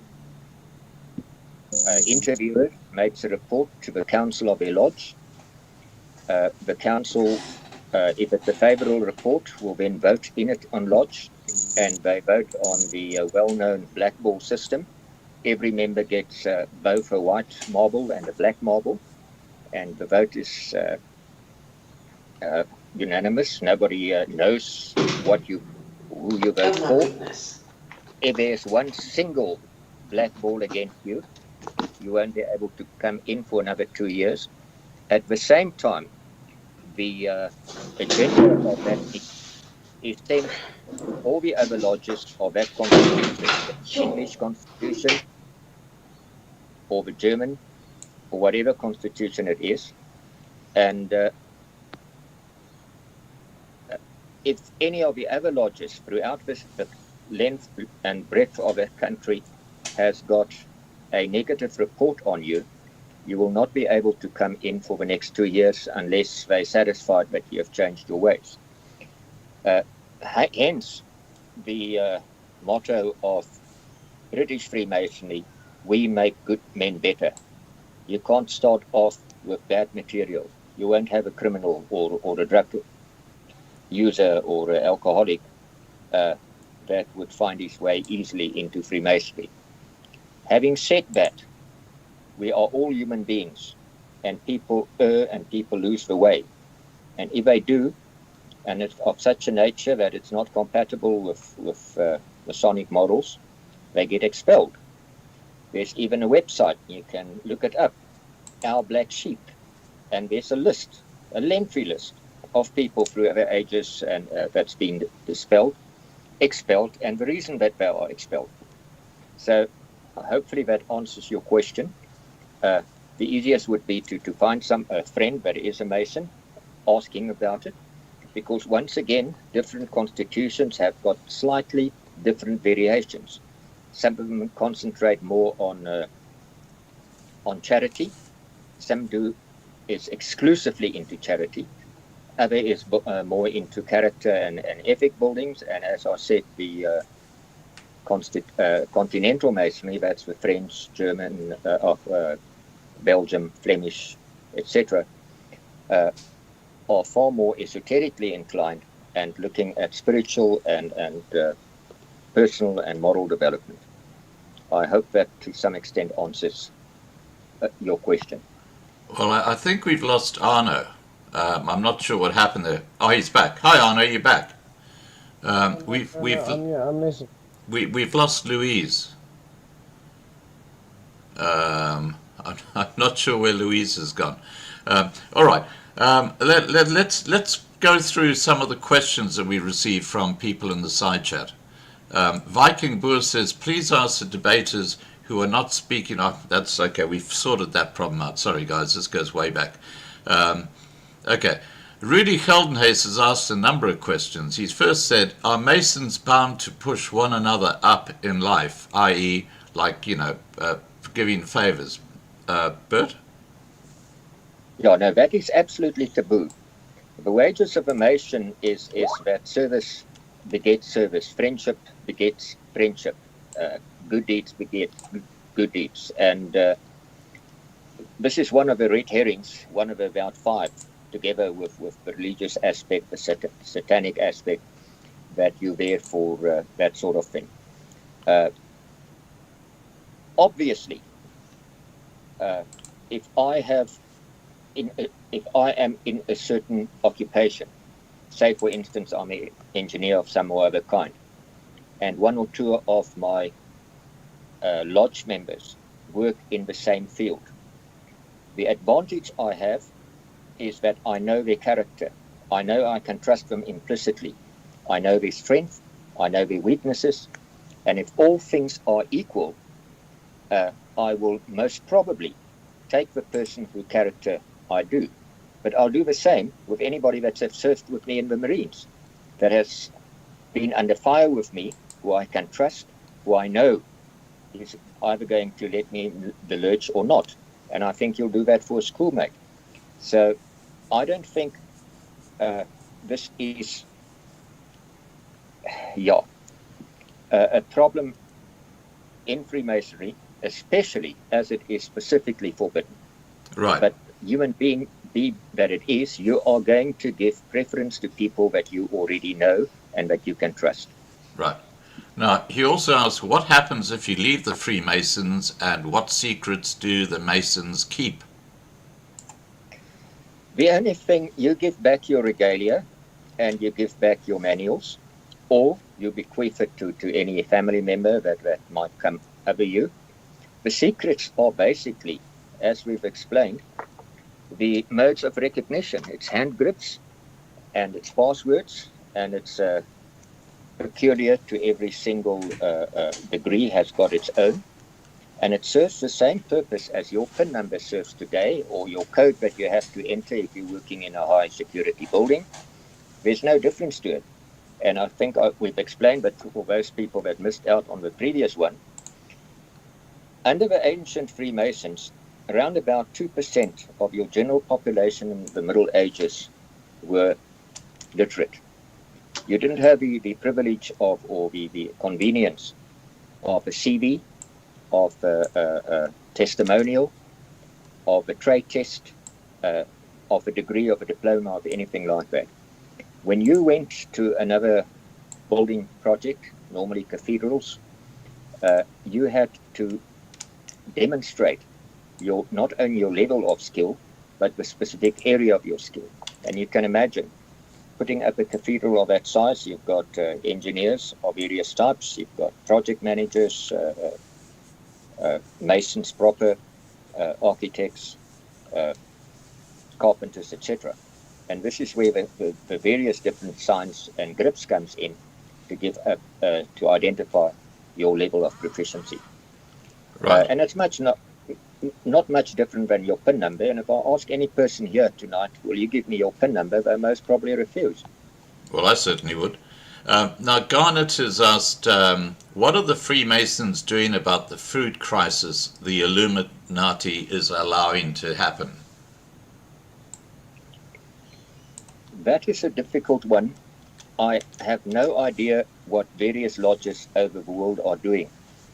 I only know that except for their pet charities, and the pet charities are normally children's diseases, blindness under children's, dread diseases under children's, and also for the aged. Those are the areas where they normally have fixed charities that they support. I am not aware specifically now of any broad initiatives. But no. Then Carry on. You have to be in contact with all the lodges, which one is not, because as I said, there's such a variety of grand lodges operating in South Africa. Okay, now one of the big things that Freemasons are involved in, and you just touched on it then, we haven't touched on it at all tonight, is charity. Can you tell us about the charitable work that Freemasons do? The list that I've got runs into about 4 foolscap pages of the various hospitals, the children's hospitals, etc. And normally in the children's hospitals, the needy don't pay. If you can't pay, there's no fee. The most well-known one would be the Mayo Clinic. Most people in the medical field know about the Mayo Clinic. It's the biggest non-profit research organization, medical research organization in the world. It employs more than 4,500 physicians. And where a person can't afford any of the fees, it's waived. It's been started by two Masonic brothers, both of them doctors, the Mayo brothers.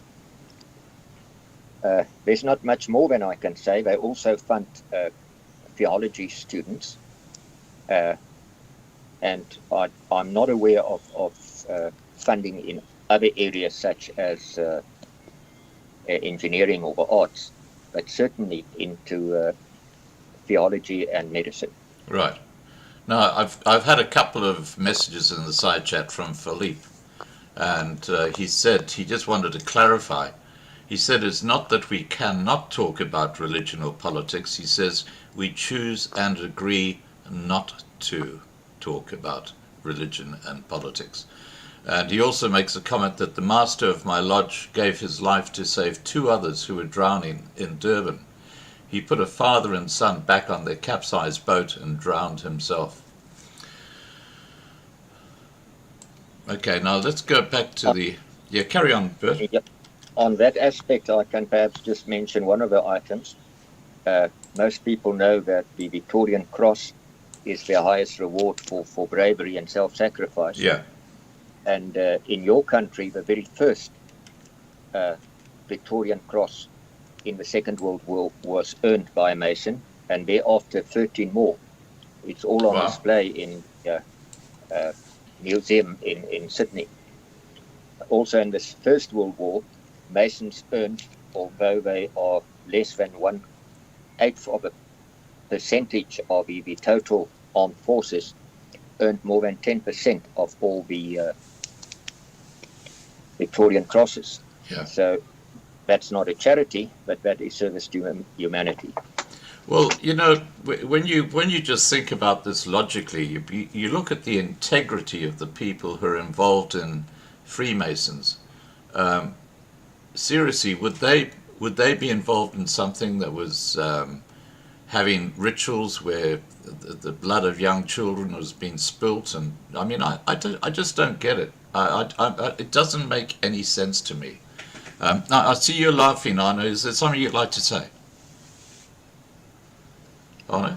No, I was actually laughing for one of the comments in the side chat. Oh, to be okay, honest right. with you. But on that, to be honest with you, Manly P. Hall, Alistair Crowley, all of them, they were good guys. They were also Freemasons, but they were also Satanists, and they openly said they did blood sacrifices.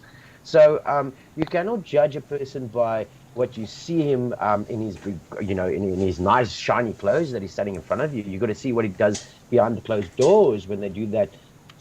Sacrifices, their rituals. I mean, obviously, yes. I come from a history where I've been part of quite a few. How can you say? Initiation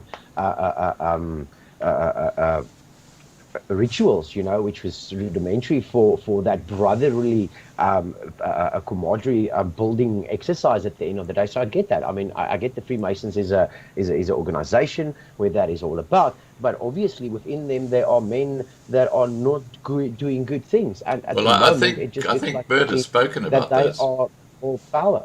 I think Bert has actually spoken about those, and I also think that Bert has answered the question about those two books that you talked about. So I don't think we have to go over old ground, because we're really repeating the same stuff. Okay, now I'd really like to make one final remark, go ahead. Go ahead. I would utterly dispute the fact that Alistair Crowley, he was called the most evil man. He was also expelled from Masonry. But to my knowledge, he never, ever became a Satanist. And to say that Manly P. Hall, I think that's slander in the worst degree. Alistair Crowley was way out in his esoteric approaches, but a Satanist he never was, and neither was Manly P. Hall. I think that's way behind the ball. Okay. Now, Rudy's asked another question for you, Bert, and the question is, why is there a need for rituals? Ritual is part of our job. It's part of our life. If you go into court, you stand up when the magistrate or the judge come in. That's a ritual.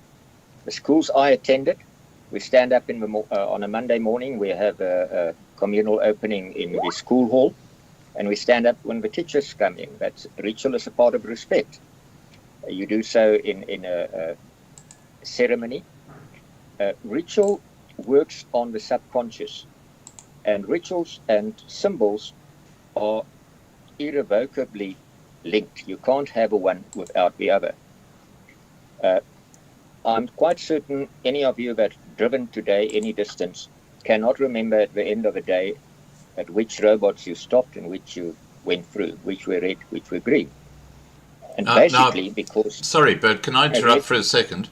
Louise has just sent me a message. She's on the wrong group chat. Can you just give her a call and tell her that we are still live, we're still talking, and she's just on the wrong group chat. She's gone to the wrong one, so she needs to go to the one that starts Louise Klaassen, Arno Swanepoel, and two others. I'll do so. Okay, now I'm on the phone right now. While you're doing that, Gavin, is there anything you would like to ask Louise and Bert? No, I'm fine for now. Thanks. Okay. And Anna, we'll get back to you in a second. Let's just try and get Louise back into the conversation. Okay. I'm just going to go to the side chat and see what's happening over there. I know a couple of people are not happy with the way I've handled this debate. I'm sorry, guys, if you aren't. I'm trying to be very objective. And you can never be totally correct in the way you handle things.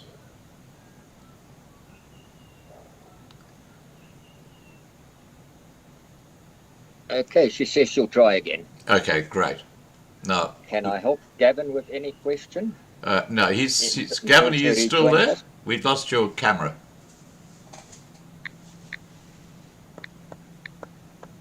Yeah, his camera has gone off. Yeah, but I think he's still here with us. Okay. Now, Rudy again has asked a question. What is the benefit of being a Freemason? There is no material benefit.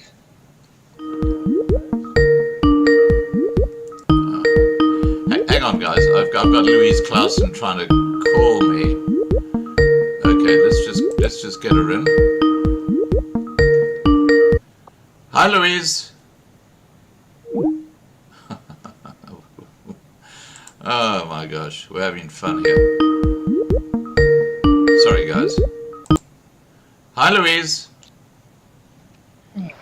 Hi. You're joining the wrong group. Look, what I might do is I might go to the other group and ask them to join this call because obviously you've lost the spot. Hang on, give me a second. Cool. Okay. Okay, guys, look, Arno and Bert, I'm going to shut down this chat session. Hi, Gavin. Just while I got the three of you there, I'm shutting down this chat session because Louise is battling to get back onto this group. I'll bring you into the group with Louise, okay? So expect my Skype call in a few seconds. All right, guys? Right. Yeah, okay, cool. Okay, Louise, I'm just going to bring everybody into this discussion because obviously we want you to be part of it. Okay, let's get Bert on first. What happened to your internet? My internet is still fine. Everybody just froze and... Ah, okay. Okay, let's add. There's Bert, and we'll get Gavin next, and then Arno. Aye. Gavin. Ah. Hi, Bert. Welcome back. Okay. Thank you. Okay, there's Gavin and Arno. Okay, I can hear you all clearly. Good. Can you see me? No, we can't see you at the moment. No, now you're coming in. Oh, no, that's Gavin. We still can't see you, Bert. Now we can. Okay, we got everybody back. Yay! We got everybody back. All right. Okay, we got Louise back as well. Okay, now... I'd like to answer Arno's question there. Arno, are you there? Yeah, I'm here. Okay. Bert wants to ask you a question. No, not ask a question. Answer his previous question. Okay, please, go ahead. Because that's one of the 5 red herrings. You don't know anything unless you're a 33rd degree. Now, except for the Americans, in virtually all others, your 33rd degree is the Grand Master, which is like the President of the Grand Orient. You've only got one. And when that person retires, obviously, he's followed up by a second. And it's normal long, lengthy service period of either 4 or 6 years. So in any given period of a decade, you might have 3 or 4 or 5 33 degrees. They are you can call it in modern parlance a CEO, except that we're not a business, of course. Right. Or you can call it the rector of a university. You've only got one rector for a period of 10 or 12 years. So this is really what a 33rd degree is. There is no ritual 31st degree. They're the managing team that sees and inspects that things goes right. They liaise with other orders. And, that's it. And I need to repeat this again, although we have done so in the previous one. The degrees are not the one superior to the others. 30 is not higher than 29, and 29th degree is not higher than 28th. They are literally side degrees. And if you go to a reputable encyclopedia on the web, they'll explain that to you in detail. The example we used last time, when you're a lawyer and you want to do an additional diploma qualification. Bert, I have to interrupt you. Bert, we're getting that feedback coming back again. So can you put your mic on mute, because that'll break the feedback we're getting. And I'll get back to you shortly. Okay, Bert? Yeah, just put your mic on mute. Okay. Now, Louise, is there something you'd like to add to what Bert was saying? Other than concurring what he's saying, obviously I lost out what led to this question. No, but that's exactly how it is. He actually used a brilliant analogy in terms of the CEO of a company. Right, so okay. sorry, I'm coming here cold. I didn't know the lead up to this conversation. And he made a very interesting point. He said that a 33 degree is no higher than a 28 degree or a 15 degree. Is that because you're all master masons when you get to the third level? Yeah, when you get to the third level, you're considered a master mason, and like he explains, the rest are all what we call side degrees. There's no level in any case in terms of superiority or seniority or knowing more. It's honoring the path that you are and the stage that you are in the moment. Right. I think that's a big misunderstanding by a lot of people, because they think that a 33 degree kind of rules the roost. What are your thoughts on that? Is that what you thought, Arno? Arno?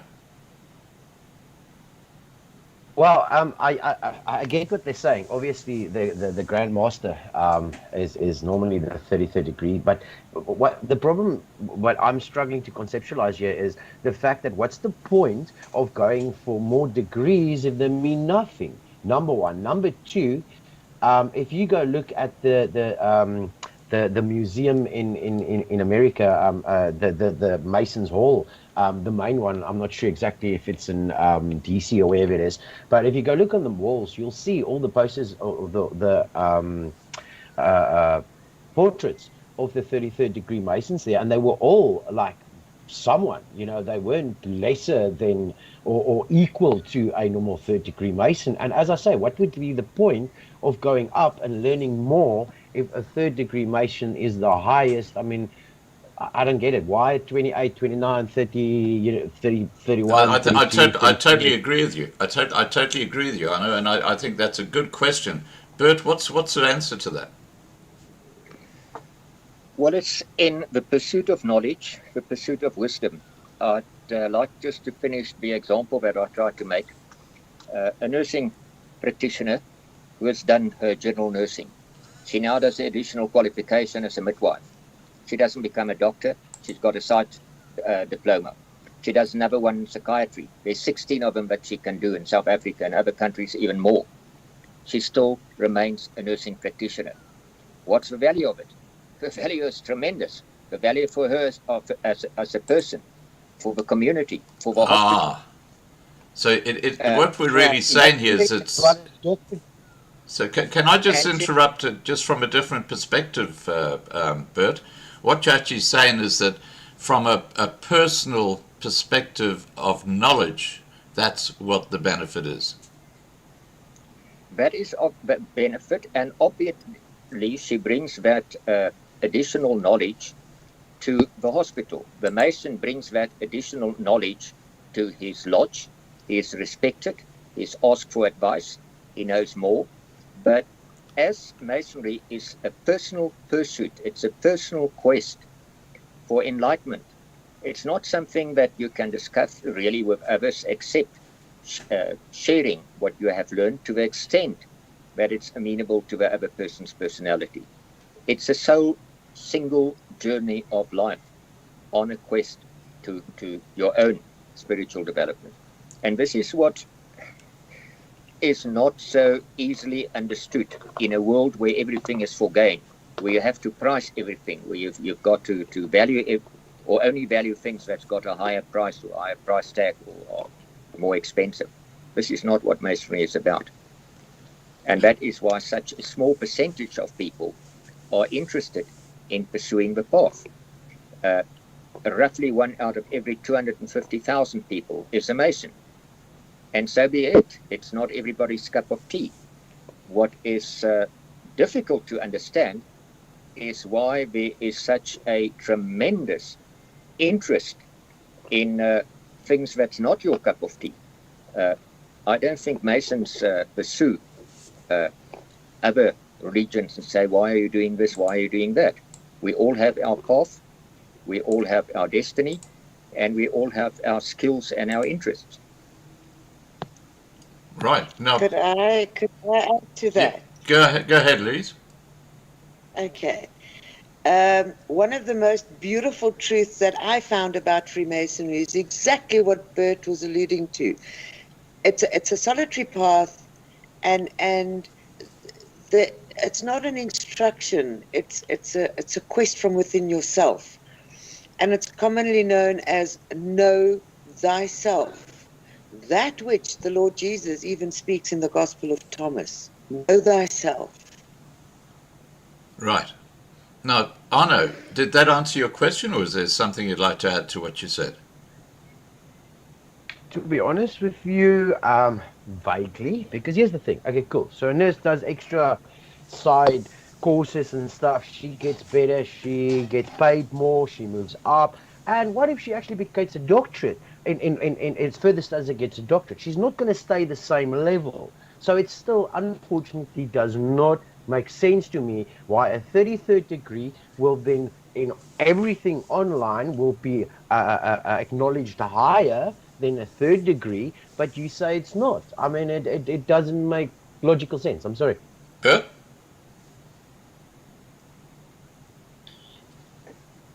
Yeah, it's a difficult thing to explain. Obviously, he is higher in status, he has higher knowledge, he is higher in responsibilities. So yes, in the hierarchy, he is higher. He is at the top of a hierarchy. But when it comes to lodge, we are all equal. One of the 3 symbols, the main symbols, except for the square and the compass, is the level. To give you one example, when George Washington, the first president of America, was a Mason, and he happened to be the Grand Master of all American Masons. He visited a lodge where his own gardener was the master, and he was subservient to that master, which was only a 3rd degree. He's a visitor there because he comes from a side lodge. He's got to have a permission of the master of the 3rd degree master to enter the lodge. He cannot speak without the master's permission. He cannot ask questions. Okay, no, but that's logic. But that's logic. That's like a king visiting another king. Okay, if I'm a king visiting your kingdom, I'm gonna be, I'm a guest. I'm a guest. So that doesn't tell me that a 3rd degree is higher than the 33rd just because one king is visiting another king. I mean, he's just being a good guest.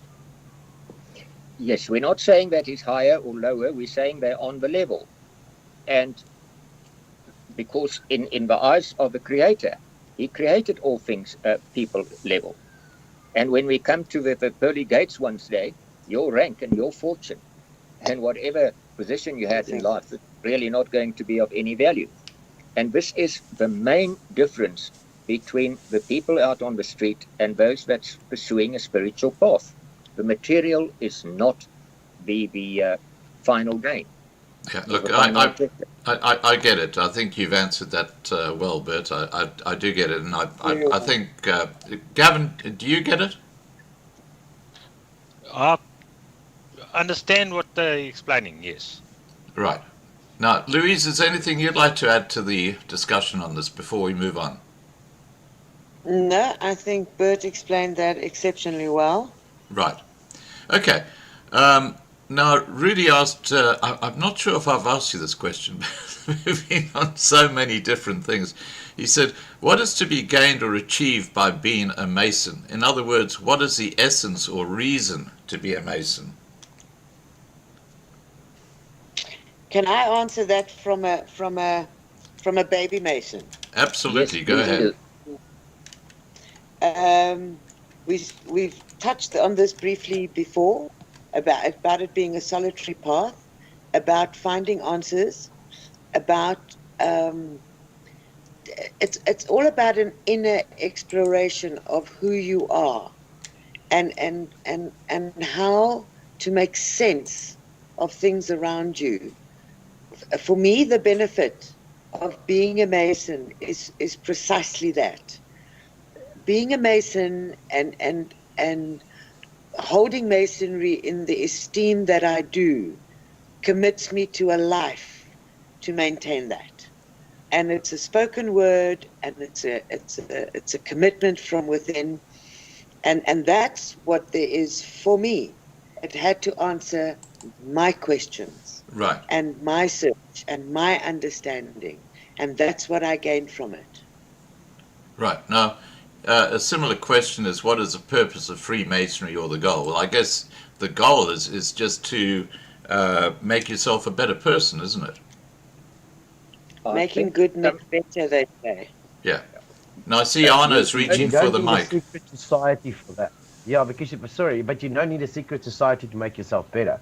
I mean, obviously, if you're part of a secret or part of a society, let's take the secret word away, Yes, but part please. of a organization or a society that have secrets and loads of secrets, which they pretty much built upon. So let's not call them a secret society.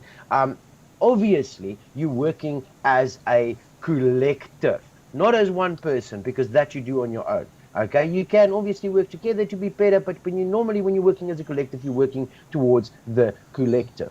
Okay, which means look at the history of the Freemasons. You want to tell me it's only, well, look at the monuments that the Freemasons built, not the history that we read, the monuments.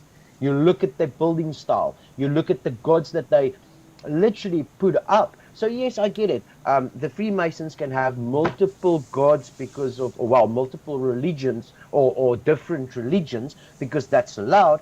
But I mean, is it really good if one Mason is a Luciferian and he is building towards the downfall of Christians? I mean, where's the benefit to everybody in a scenario like that? Okay, now, Well, we're back to Arno, the before, religion. Bert, before you get involved, look, I think we've discussed the religious thing a lot. Now, I'd rather we moved on from there. But the secrecy aspect, I mean, I'm just going to be the devil's advocate here. As you said, Freemasonry's got a huge history, and you got a lot of traditions in Freemasonry. And when you think back all those years, you probably find that if you were a Freemason, you were persecuted at some time, and probably the secrets, and I'm only speculating, probably those secrets which are now traditions through the ages came across because of the need to be secret way back then. That's my thought. Bert, what's your take on this? Well, exactly that. The one topic that we didn't address tonight was the Invisible College. And the secrecy for self-preservation goes back to Christian times. Remember that Christianity was a secret group. They had the sign of a fish because they were persecuted by the Romans and they were fed for the lions. It's all known history. As recently as around about when did Oliver Cromwell by military force took over the English Parliament. It was as recently as, I think, 1653. I might be out 1 or 2 years. At that stage, the Puritans became far worse than the Catholics. He closed the universities. He saw astronomy and mathematics of satanic. And this satanic accusation is very common. The even the Protestants. Martin Luther King was accused of being a Satanist. We have the same thing today. If you lose an argument, you throw in the race card. If both people are the same race, you throw in the card that he's far right. So people get used to this a race card and satanic card sort of thing. But as far as the secrecy is concerned, when they closed down the universities and certain subjects, when Oxford refused and Cambridge refused to close down on certain of their subjects, he actually appointed himself as rector of that university. They then formed the knowledgeable people of the day, and we're thinking here of Newton, the father of electricity, Desaguliers, a reverend, a clergyman that supported him. He was the person who discovered the actual properties of electricity. Boyle, the father of chemistry, Robert Hooke, developed the first telescope. All of them brilliant minds, about 10, 12, 15 of them, all of them polymaths. They had to get together in secret. If they were found out, they were tortured, and the same tortures that was decried earlier this evening was still the tortures of the day. And it's well known that Oliver Cromwell had people tortured, their houses were confiscated, they were put on the rack for having different perspectives and for pursuing knowledge, because knowledge was seen as from the devil. If it's not the knowledge that the church or your specific group would advocate. Wake up time, wake up time. Yeah. Right. Carry on, Bert. You were persecuted. So the Invisible College, they met in secret, and they developed eventually. What happened then is that King James VI, his grandchild, 11 generations later, was Prince Charles II. And Prince Charles II gave him a charter, the Invisible College. Oliver Wren, one of the leading figures, people that's interested in architecture will know that he is deemed the biggest architectural figure in British history. He designed inter alia the St. Paul's Cathedral. After the Great Fire of London, he restored another 53 other new churches, cathedrals, etc. He was appointed as a professor of astronomy then at Greswell College. And Greswell College seems to have been exempt from the wrath of Oliver Cromwell because it was owned by very highly placed members of the royalty, who was also members of royalty of other countries. So for the moment, they were then free of persecution. And from the Invisible College developed the Royal Society of Science, which gave us the science that we have today. It became the foremost institution in the Western world. It became the technical and legal and scientific advisors for the 58 colonies of Britain. And taking their cue from the Invisible College came the Swedish College, opened by the Swedish Society of Medicine by a Mason, French Society of Science by a Mason with the name of Gallatin, the Russian, etc. All of them opened by Masons who in the past had to go underground or would have had them killed. So this is part of the legacy of Masonry. And it's not much different today. If you look at in America, where people that are considered conservative are losing their jobs, or being put out of the street because they happen to vote for a conservative president. Right. Okay. I think that pretty well answers that question. I've got a few more questions from the side chat. Hang on, let me just close down I've got two Skypes open because I had a technical issue. And let me just see. I've got to shut down this one. I don't want to shut down the wrong one. But Yeah. Go ahead, Louise. may I quick? Oh, sorry. May I Go ahead, Arno. Put it into perspective from where I see this all coming at the end of the day, and why a lot of us think it is so, well, fundamentally evil at the end of the day. So, beginning with stuff such as the Nimrod's oath. Okay, so if you look through the Bible, from where this occultic power is going to be always prosecuting the Christians. Okay, it starts pretty much with Nimrod, where he is the builder that builds the tower. Then his uncle actually kills him, rips him into 3 pieces. His mother actually goes to Egypt. She actually starts the religion there, where it actually dies. I'm sorry, Anna. I'm sorry, I'm going to have to interrupt because we're going back on old ground. We talked about Nimrod and all that. It's not ending there. I just want to show where it pushes through. Then it gets re-dug up by the Templars. Okay, then the Templars gets prosecuted. Okay, and they actually run. Anna, please. We have talked about this at great length at the very start of this discussion. Now, I've got questions here from people in the side chat I'm going to put. Wolfie asks, what secrets do you make oath to keep as a Mason? Louise, would you like to respond to that? I would not say we take an oath. We make an obligation to honor an agreement that we make between us and in Christian Mason and in Christian ritual, it would be God.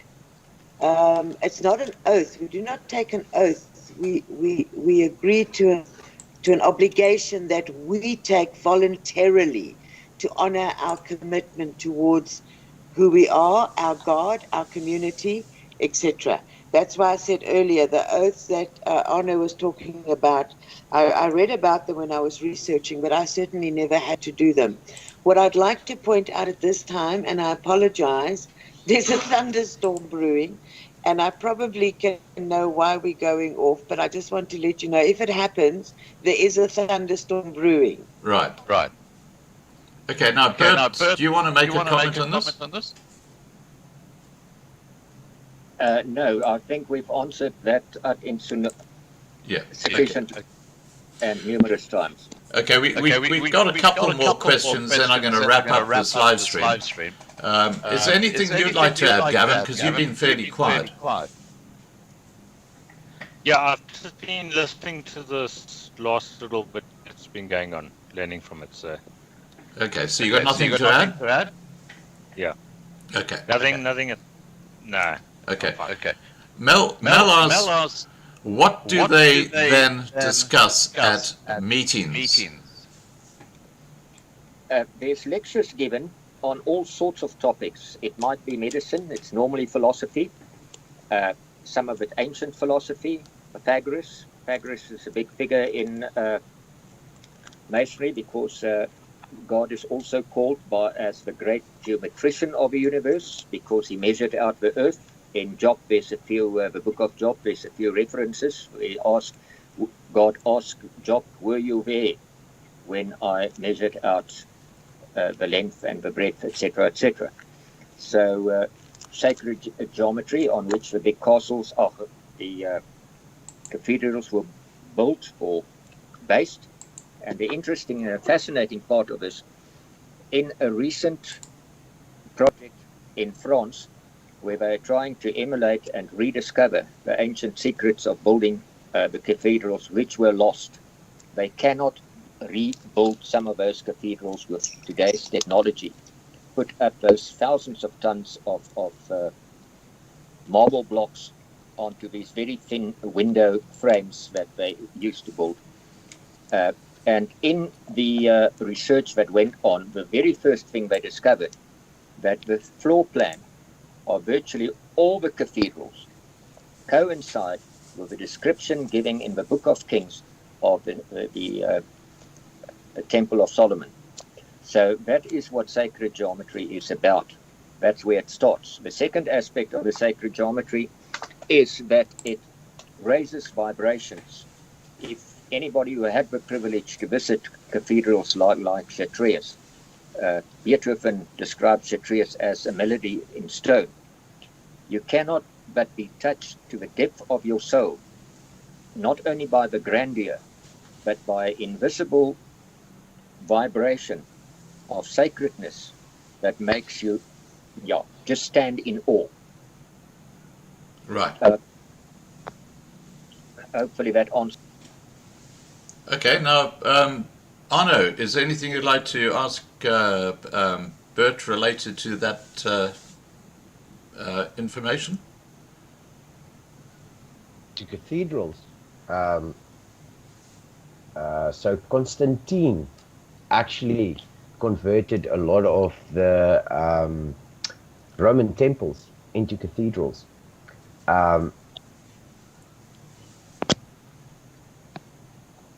What is the Bible standing on a temple or an area where another god was worshipped instead of Yahweh, the God of the actual Bible? He always said, left not one stone on top of each other. So any cathedral that's built on a Roman deity's temple is not a temple of God. I'm sorry.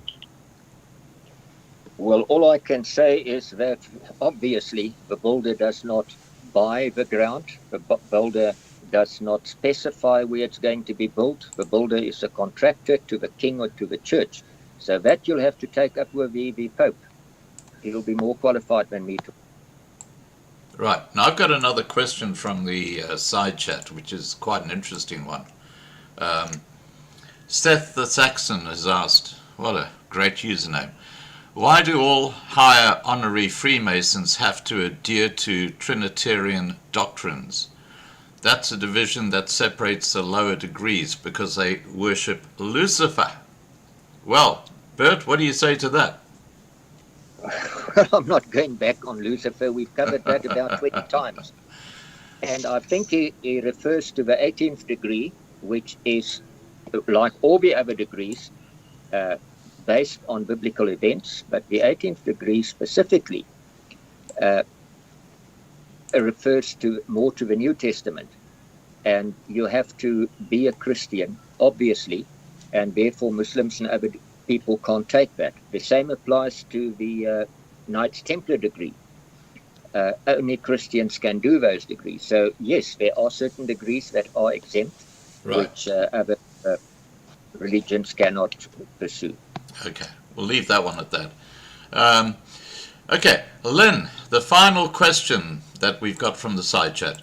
Lynn asks, ask Bert and Louise to describe the initiation ceremony. Now, I've actually seen some of these actually on YouTube. You can actually go and watch them, but that's the question. Who would like to take it? Louise, would you like to kick off on that one? Okay, I can. Sorry, I'm now holding my phone again because our signal is up and about. Right. I'll try to keep it still. Then the initiation ceremony was one of exploration, going through. And I can only share with you my interpretation. Okay, I'm not giving an official Masonic interpretation of the event because it's a solitary part, is that sometimes you actually have to go within the depths of yourself to discover who you really are. And there's various levels of that. There's the three-dimensional reality that we live in, that you can see and touch and feel everything. And then there's a reality that's a deeply spiritual experience. Finding wisdom, finding answers is not an easy path. In the days before internet, it's not at the fingertips. And wisdom you do not acquire in terms of what you know. It's what you experience, it's what you feel, it's how you connect with the process. So the initiation process was pretty much a journey, a difficult path, exploring the potential blockages, the stoppages, those things within your life that prevent you from being who you are. We can interpret them as self-sabotaging behavior. We can interpret them, it's not an easy path. Becoming a Freemason at every level, especially a spiritual path, is not an easy path.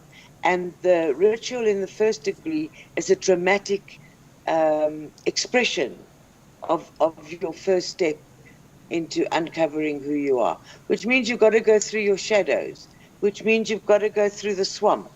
It's for me, that's the interpretation of my first degree initiation.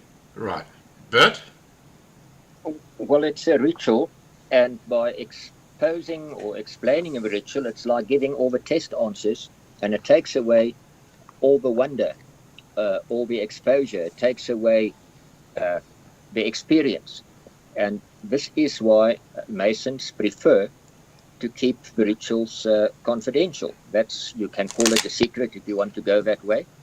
There are lodges, and many of the rituals are open to the public, installation rituals, etc. But this is, as Louisa said, a deeply, deeply personal one, which leaves no person untouched. But if you know exactly, it's like hazing at boarding school or at university. If you know exactly what's waiting for you, it takes off the experience. It's not new. It's secondhand.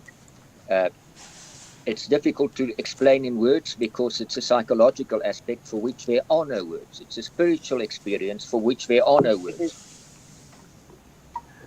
Right. Okay. Guys, look, I think we've answered all the questions from the side chat, and I want to thank Arno and Gavin for coming on and being brave enough to take on Bert and Louise. And Arno in particular, I think your knowledge and your questions were very insightful, and I think most of them, to me, were answered by Bert and Louise. But I'm going to start off with you and close up this live stream. What did you get out of this discussion, Arno?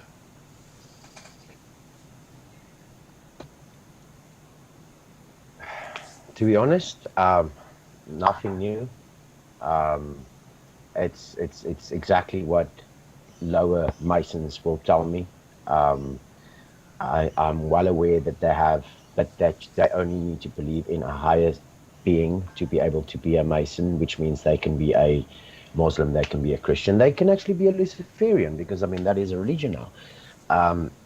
I do feel that it's very weird that all of these master Masons that were also occultists, like heavy occultists, they are all infiltrators. Illuminati is infiltrated, but yet they all have fundamentally the same roots, and they all come from the same roots at the end of the day. So I don't know, to be dead honest with you, I've just heard what I've heard many times before from people who aren't willing to share the secrets, or who aren't allowed to share the secrets, if I can put it that way. Right. Okay. Gavin, what did you get out of this discussion? I think it just opened up things more on Freemasonry for me. Obviously, I didn't know as much as Arno did in the beginning. It's opened up things. I've gained knowledge on it, seen how it's changed from the little bit of research I do know on it from what it was 300 or 400 years ago to what it is now. Right. Okay. Louise, what about you? What would you like to say in wrapping up? Arno, in terms of your journey of exploration, I wish you well. And I wish you lightness of heart, and I wish you wisdom, and I wish you all the support to find that within yourself that needs to be answered. I've been on that journey. I wish you well on yours. Gavin, lovely touching base with you. And I'd also like to say that the listeners that have contacted me privately on Skype, I appreciate your inquiry. Scott, thank you. This has been an amazing journey. And Bert, Brother Bert, thank you for sharing this with me. Bert, I'll leave you to wrap up the discussion. Thanks. Well, it is always a pleasure to be able to talk with people who are obviously seekers and looking for knowledge. Those who are not looking for knowledge didn't volunteer to participate, and we all look for knowledge with our own sources. If I may throw in just one more piece or rectification with regard to occultism. Occult means hidden, occultus from the Latin. And it's one of those words, once again, that by the gutter press and certain of the like-minded YouTubes has been made into a very sensational aspect. All it means is hidden. I worked as a student in observatory to earn my student fees at night, and I had to train this big 40-ton telescope for the astronomer. And when he was, for instance, looking at Mars, and the moon moved in front of Mars, the moon occulted Mars. In a final ballet exam, my daughter fell from the stage, and she broke some of the portions of her spine, and the X-ray couldn't pick it up because it was occulted from vision. So if we can just move away from the extremely sensationalist and salacious aspect of occultism. Occultism is looking at the hidden aspects, the soul aspects, the spiritual aspects. Furthermore, only I can say it was a pleasure. And yes, the truth is out there, depending on which resources you use. And best of luck in your search. All right, fantastic. Okay, I just want to address the side chat. Thanks to the moderators for keeping a track on things there and keeping people on the on the road where we're not going to get YouTube upset, if I can put it that way. And thank you for those who've joined us tonight. We've had a good group of people joining us to listen to this very interesting debate. And I'd like to thank our four guests. Bert, who we originally contacted, Louise, who joined Bert with her expertise on the subject, and to our two, I guess we could call them people who wanted to challenge some of the statements that were made last time we had you on a live stream. And I want to thank Gavin and Arno for joining us tonight. And everybody, please take care and have a good evening. Good night. Not. Thank you. Okay. Thanks very much. Have a good evening, everybody. Good night, guys. Good night. Okay, I'll leave the side chat open for a few minutes, guys, so you can say your goodbyes and have a great evening. And I'll see you tomorrow night, 8 p.m. on a totally different subject.